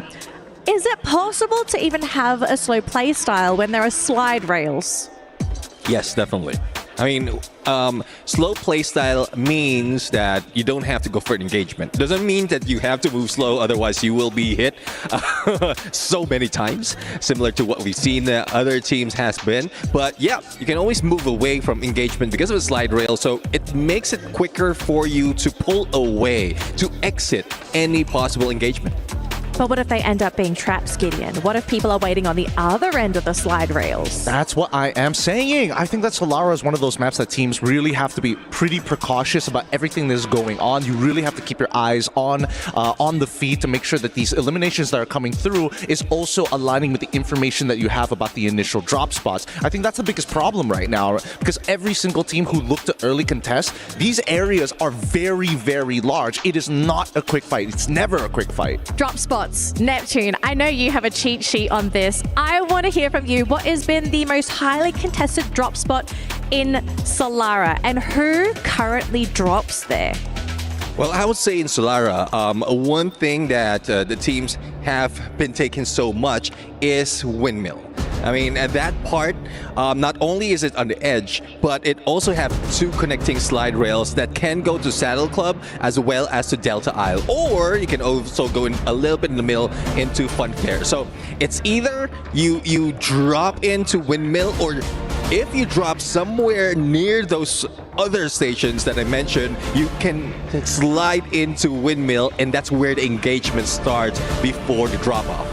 So would it be safe to say that everyone's going to maybe avoid Windmill like the plague? I sure hope that's so. where the party is. I mean, it just makes sense, right? If you know where the party is and you don't want to go to the party, you go in the opposite direction. Or you could start looking for the in-between stations, right? You're looking for like smaller objectives and then quickly go onto those and then head on over into the big POIs. All right, thank you so much to my beautiful analysts. It looks like we're ready to jump into or fly into Solara. Throwing over to our wonderful classes right now. Tash Bunny and Admaths, take it away. Thank you very much, Danielle. I'm going to be looking out to what Neptune said about Windmill. Regardless of everything, this is the last stand as we go into tomorrow with the head start points. Those 10 points are going to be huge for a team that's is going to be able to get away with it. Right now in the lead is Movistar R7 with 83 points, 48 eliminations, a nice balance of aggression as well as placement points as well. Stable as heck, as what the panel said. But the Seikobe said about core memory. Look at that. With 36k, almost 37k total damage, you have to watch out for these teams. They like to hunt, they like to aggress, and they are definitely proactive. All right, let's see whether or not the pacing of Nextera is carried on towards Solara as we are about to start and execute game number 6. It's from southern side of Casa Vista up until the compound in between Waterfall and Riders Club, and it looks like the circle is favoring the northern side of Solara. Those in Windmill are in a clear. Meanwhile, those in Delta Isle, RRQ and Falcon have to fight against each other as they are fighting over their drop spot. RRQ had an amazing run in Nextera in contrast to Falcons, so maybe this time around Falcons might want to do something. On the kill feed, you could see that Buriram and R7 fight off against each other. The Kings has fallen as Buriram United Esports defeated Movie Star Rainbow 7. Rainbow 7 at 12th place. Falcons takes down members of RRQ. But it looks like Dia and Abai is trying to take revenge. Nice down by R18 Dia, but now it's only Abai all alone for RRQ. On fire, standing tall, fight against Abai, and that is the match in Delta R. Next to game card denied by the returning champions, Falcons. But aggression is still going on here as EVO's now in trouble. Core Memory looking to deny them from being able to go for the hunt. Core Memory taking a double kill quickly onto EVO's Divine, but EVO's Divine still has one member still left alive. So for now, quick bring back onto the game. My question is whether or not they still want to push the issue and try and retake this fight. Not happening, I don't think so. But going back to that fight against RRQ and the Falcons, they had dropped into the area together with each other. That fight could have gone either way because it was just down to the wire that last 1v1. These two teams are incredibly close, incredibly strong, and I have to say, a lot of teams are starting to aggress to the last end of the day here. And for RRQ, an early night for them and a heartbreaker if you ask me, because their progress has been halted. Yeah, that was an attempt by Abai. He was close, but the shot misses by an inch. So that was a very magnificent gameplay done by Team Falcon and also by RRQ despite losing towards their opponent. On the other spectrum, you could see a very devastating loss for Rainbow 7 as Buriram United Esports decimated them in their own drop spot. Meanwhile, we're looking right now on AGAL. They are making way towards, where is that? Casa Vista. But at the same time, Team Fluxo has also the same idea. There you go. Airdrop brought to you by STC. It's near to Barros. I believe Barros has picked the items inside earlier. And Barros hearing footsteps from Team Fluxo, awaiting whether or not will they bypass Barros. Smart play, such discipline and patience from that AGAL member. However, on the other side of the map is Sloth and Dragon Esports. The Dragon Esports this time wants to aggress Ricky, knocked down already, and DRG has the advantage here in terms of the body. Take a bit more aggressive, passes by each other on the outer end. And I think there's a lot more hesitation for DRG because they don't want to just over-aggress and get pulled into the meat grinder. With C-Mouse in the opening part, finds quickly the head of General. Reminds somehow taken away on the outer end here by Vitality here, but the rest of DRG is still aggressive. Breaks down the glue walls, finds the final member, but Vitality looking to join in the fight as well here. DRG barely able to recover, and they pay the price as Koja, the tip of the spear, opens up 2 of these kills, and Vitality completely overcomes, and DRG another early end to the game, but the same could be said of Vitality here as well, as the Falcons look to swoop down and bring hell upon them. But they are still hunkered down. They have access to the arsenal as well, could buy a bit more space and time. Quick trades from both these teams here. Kiroro knocked down already. Vitality quick to take him out of the game, and now here comes the hesitation from the other 2 members of Falcons. Falcons are falling back. They wanted to try and get a third party set in that arsenal, but sadly, Vitality was prepared to receive that third party. Peter was found behind the rock. Another point towards Vitality. Despite being in last place currently in the overall standing of the point rush stage, they are still in their own roaring spirit to still perform in a Solara. So Vitality is now on fire. However, AGAL is in the goal as they lost Chinoy towards Pain Gaming, and Dew running away with the car, trying to prolong that logo of AGAL in Solara.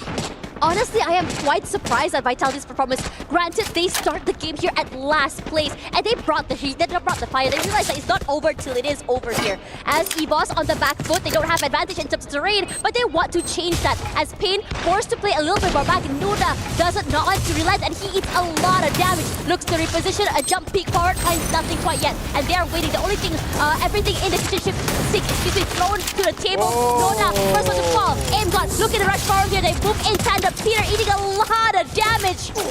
Rushes up forward. More damage done as well, as every single one of members of EVOS Divine looks to rush forward.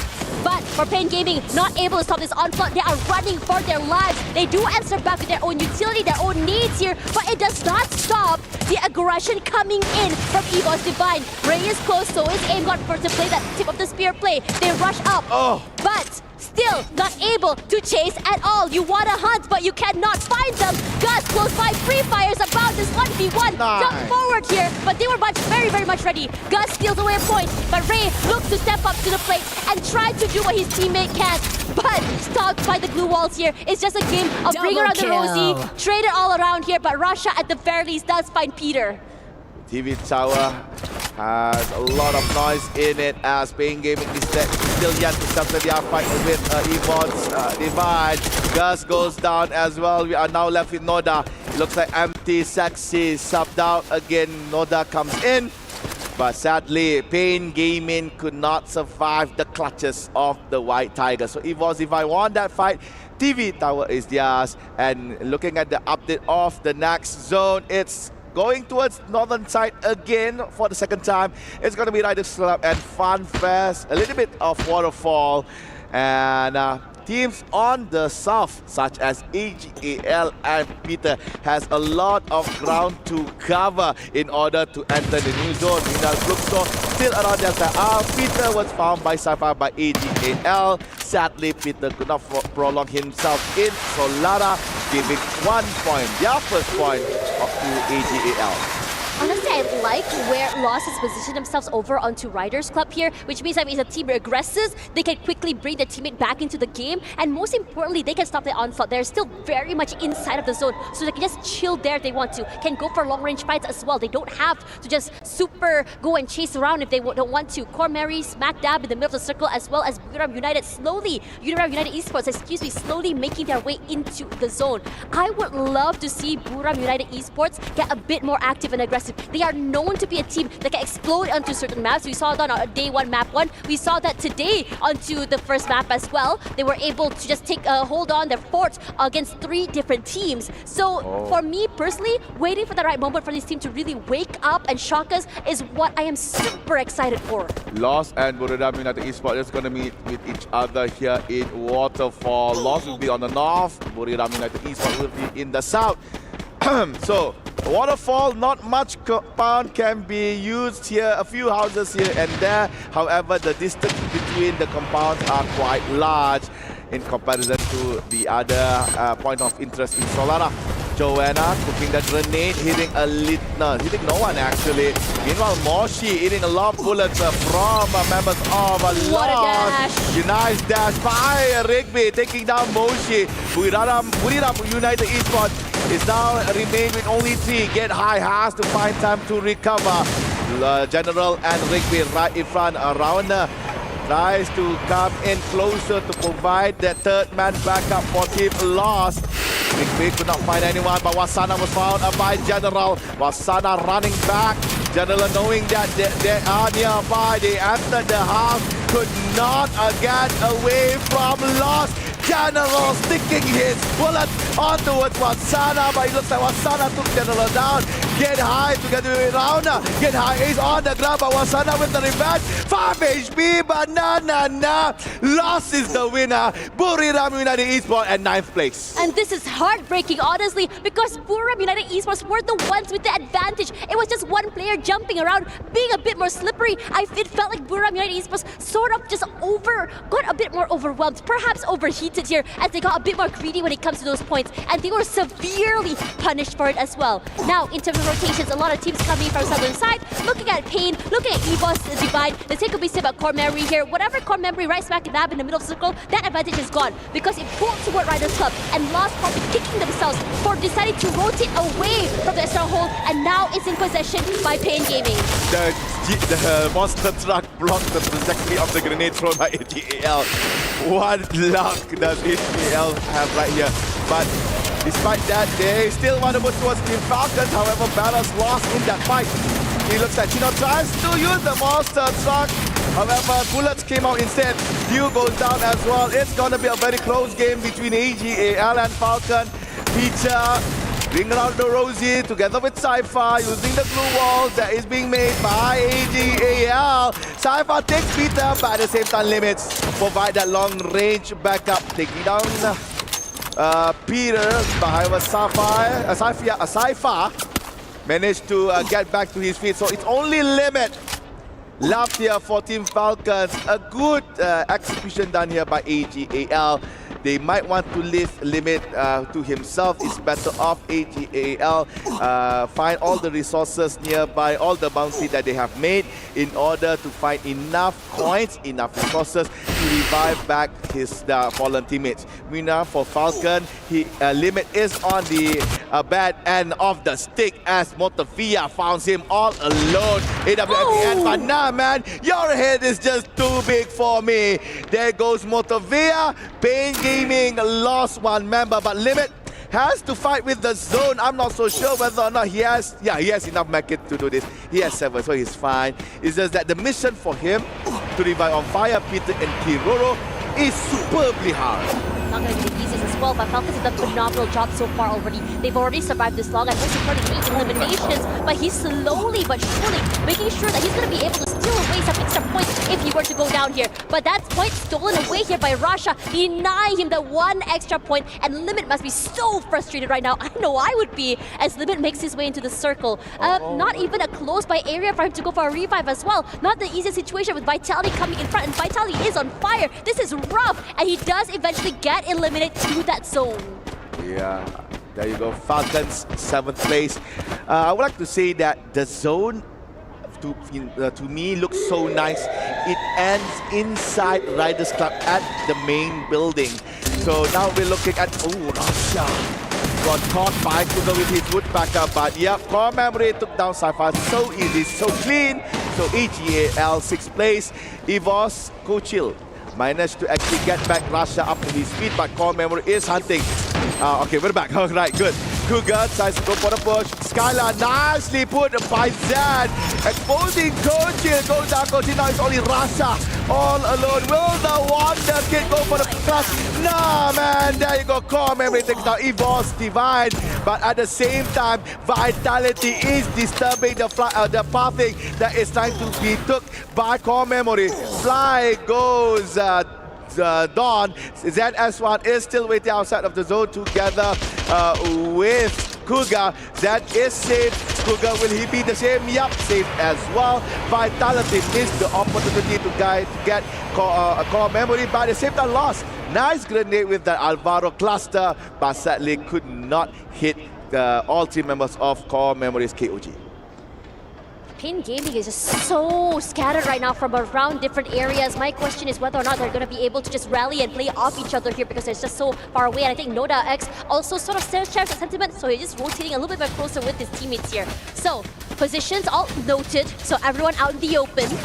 If anything, right now, my question is how exactly Lost is going to try and make their way into the circle. They do have a bit of space to work with for Pain, juking their way a little bit more closer as well, excuse me, as Vitality a little bit more aggressive when it comes to hold. They have a lot of space to work that southern side, a lot of control of that area as well. But Cougar and his teammate have been fairly quiet, so they could become a team that can just try and catch people off guard here in that corner. This might be a Vitality game. Look at their position right here. They are on the rooftop of the main building of Riders Club. That is basically exclusive real estate. Such nice positioning by the Indonesian team. However, we have to see the cruiser right here. The 4 remaining teams heard the last sirens here. It looks like the circle will pull towards the top right hand side of Riders Club.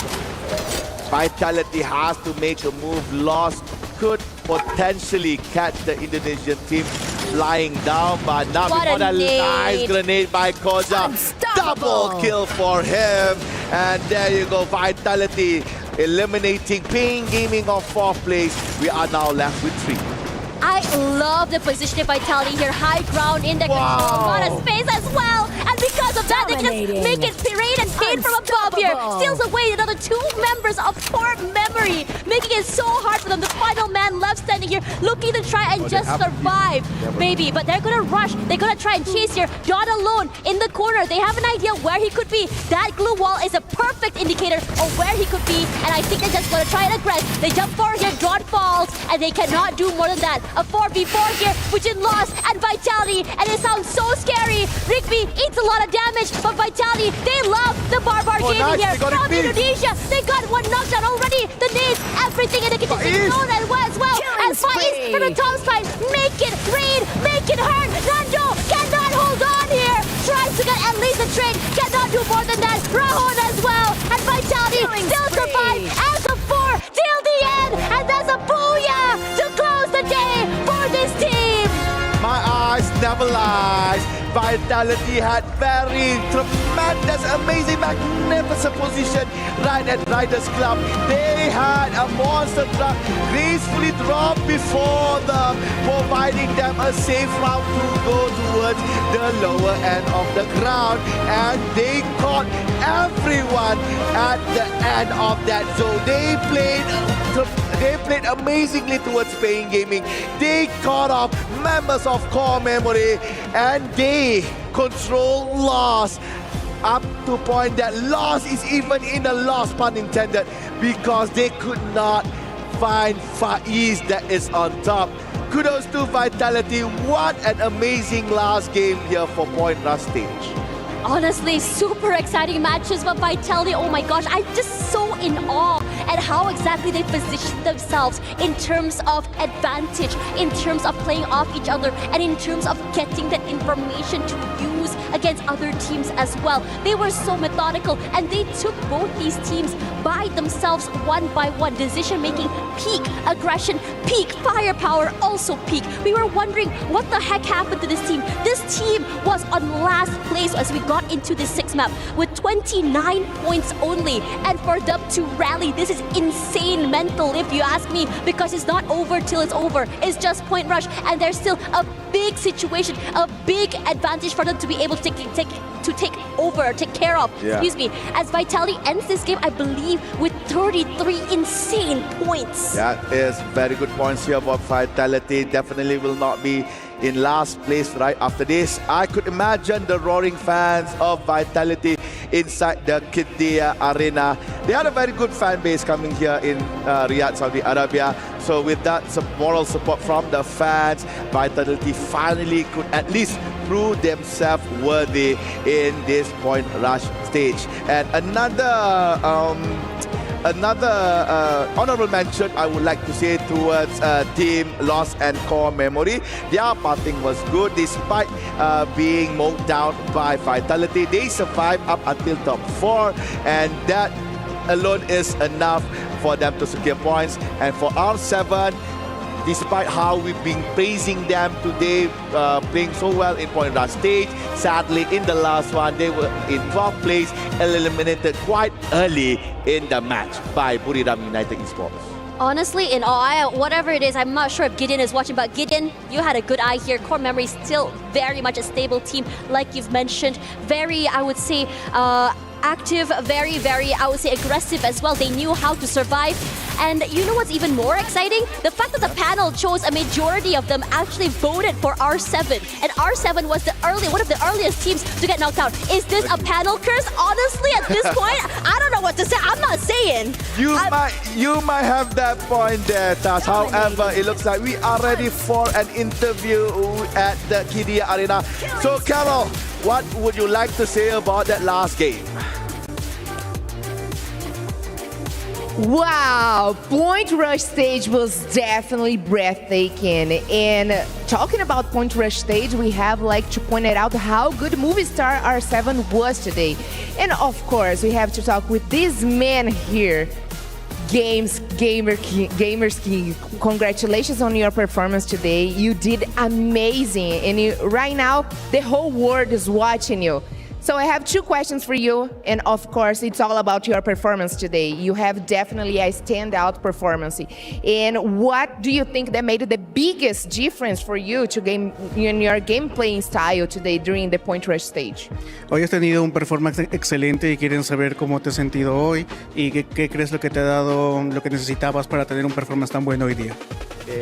Bueno, la verdad necesitaba tiempo creo que me costó adaptarme al dispositivo. Y bueno, la práctica también, el entrenamiento. Muy contento con mis compañeros.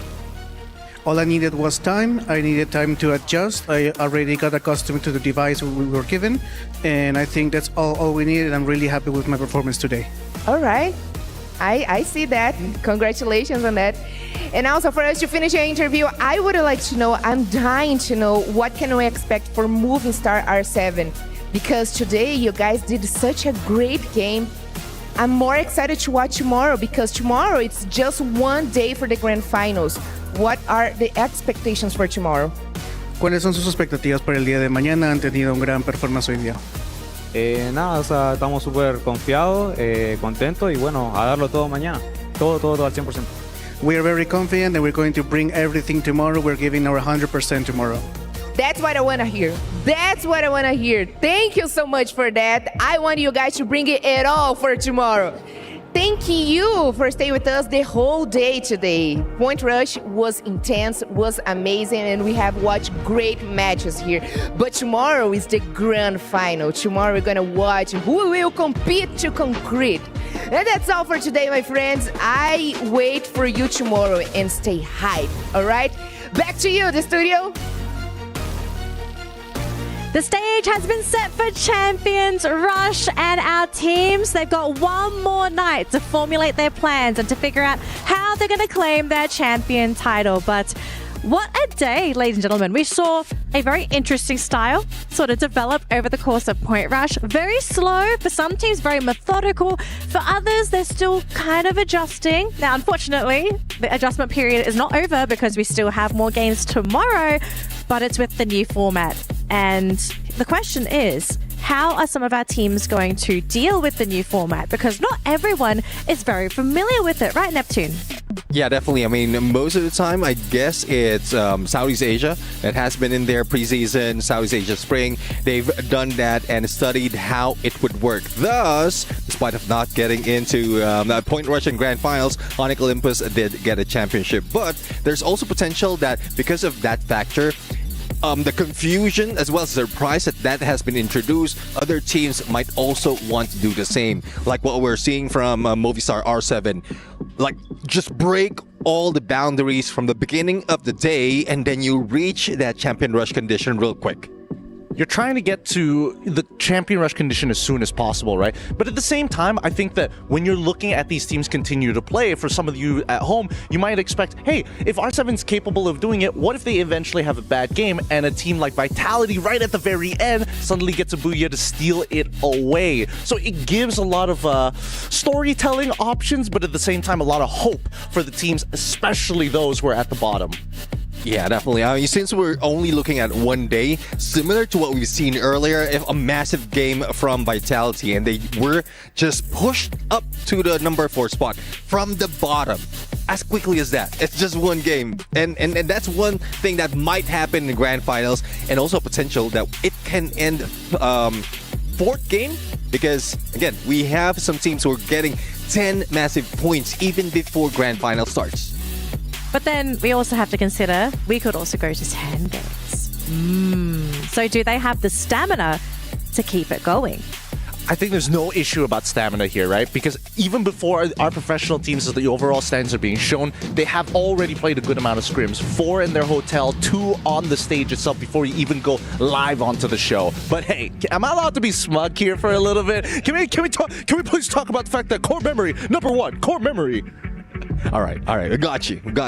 I guess Raja and we apologize for ganging up on you. Yeah, I apologize. But I mean, Core Memory will bring 10 points to the finals. And it's good to remember about the EWC last year that Team Falcons just did. In the first match, I think it was close to 28 eliminations in the first match. So imagine doing 28 eliminations with more 10 points. So it's a bunch of points. So you need to know how to deal with that. And teams need to be kind of, worried about it because we don't know what to expect for Core Memory in this finals. But they also had, they also have like 10 points, which is kind of, you just need to do more 70, right?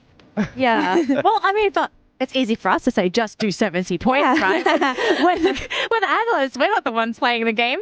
But would it be much of an outlandish call to say after today's matches, things are just speeded up 10 times, those 28 eliminations last year? I don't think that's an impossible feat, especially for game one after having such a slow start and I guess to a certain degree a slow finish for the play day today as well. But let's talk about some of the teams that we are going to be expecting to do well tomorrow. And this is going to include teams that maybe didn't do too well today because maybe they're using today to kind of get a feel of maybe where they want to drop for tomorrow, or maybe get a feel of how they actually did in a hot drop against another team. I want to hear a team from each of you. Who do you think is a top dog to look out for tomorrow? I guess it's hard to answer that question because I think it's really open to all of them to try to get the trophy.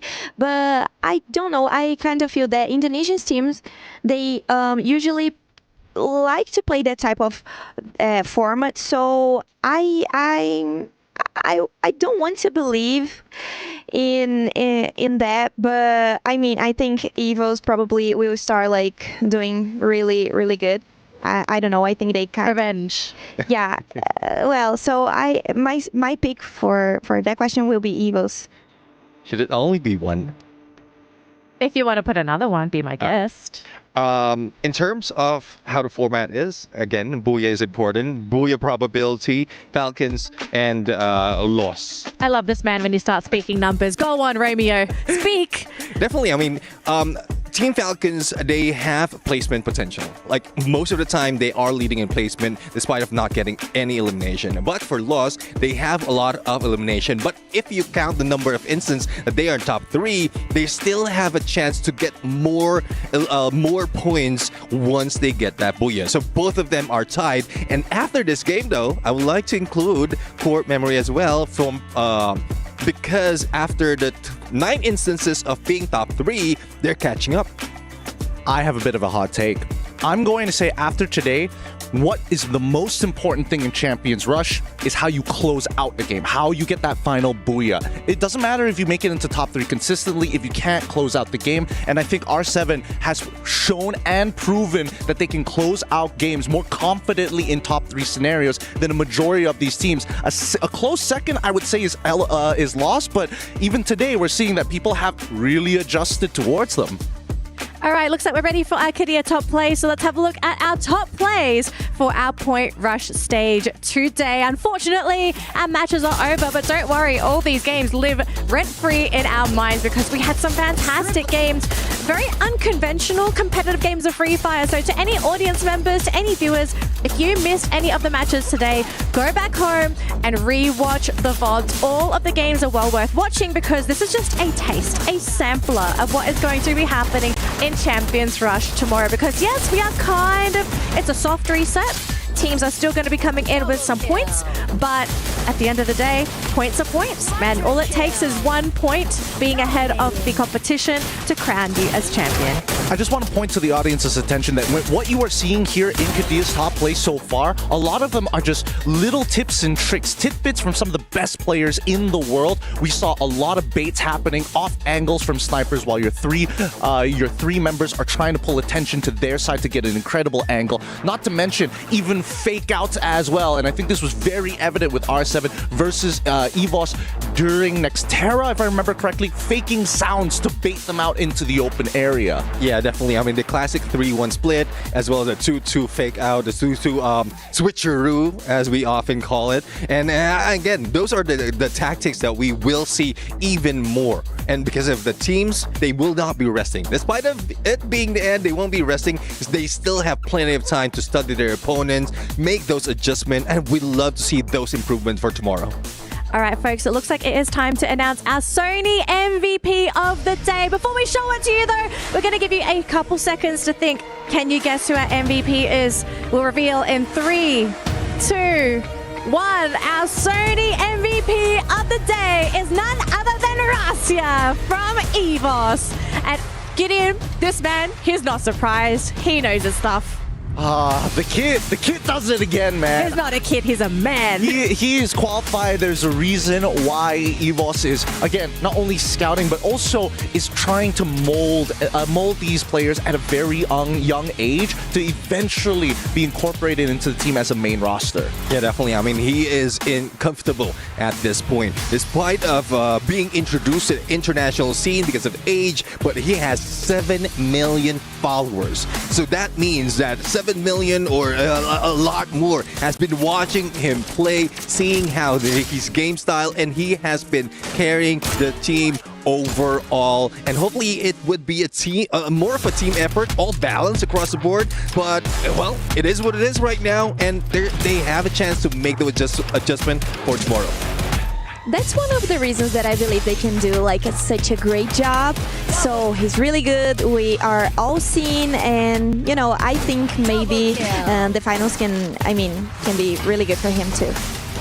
Well, we're going to have to see if Rasia is going to be able to carry his team on his shoulders because, unfortunately, it's not over, folks. Actually, what do I mean, unfortunately? Fortunately for us, because we get to see some more Free Fire, but tomorrow, it's a special day. It is Champions Rush here for Free Fire at EWC 25. A big thank you to my wonderful panel for sharing their knowledge of Free Fire with us. I hope you're ready for tomorrow. Sleep well, rest up, and the same thing to all of my beautiful viewers as well. I hope you guys rest up, eat, bring your friends, call them up, have a party at your house, and make sure you watch all the Free Fire action here at EWC 25. But that's going to be it for us. Thank you so much for watching, and we'll see you all bright and early tomorrow for Champions Rush. See you, survivors!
I'ma get.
I know of the lights keep me up at night, follow you to the dark.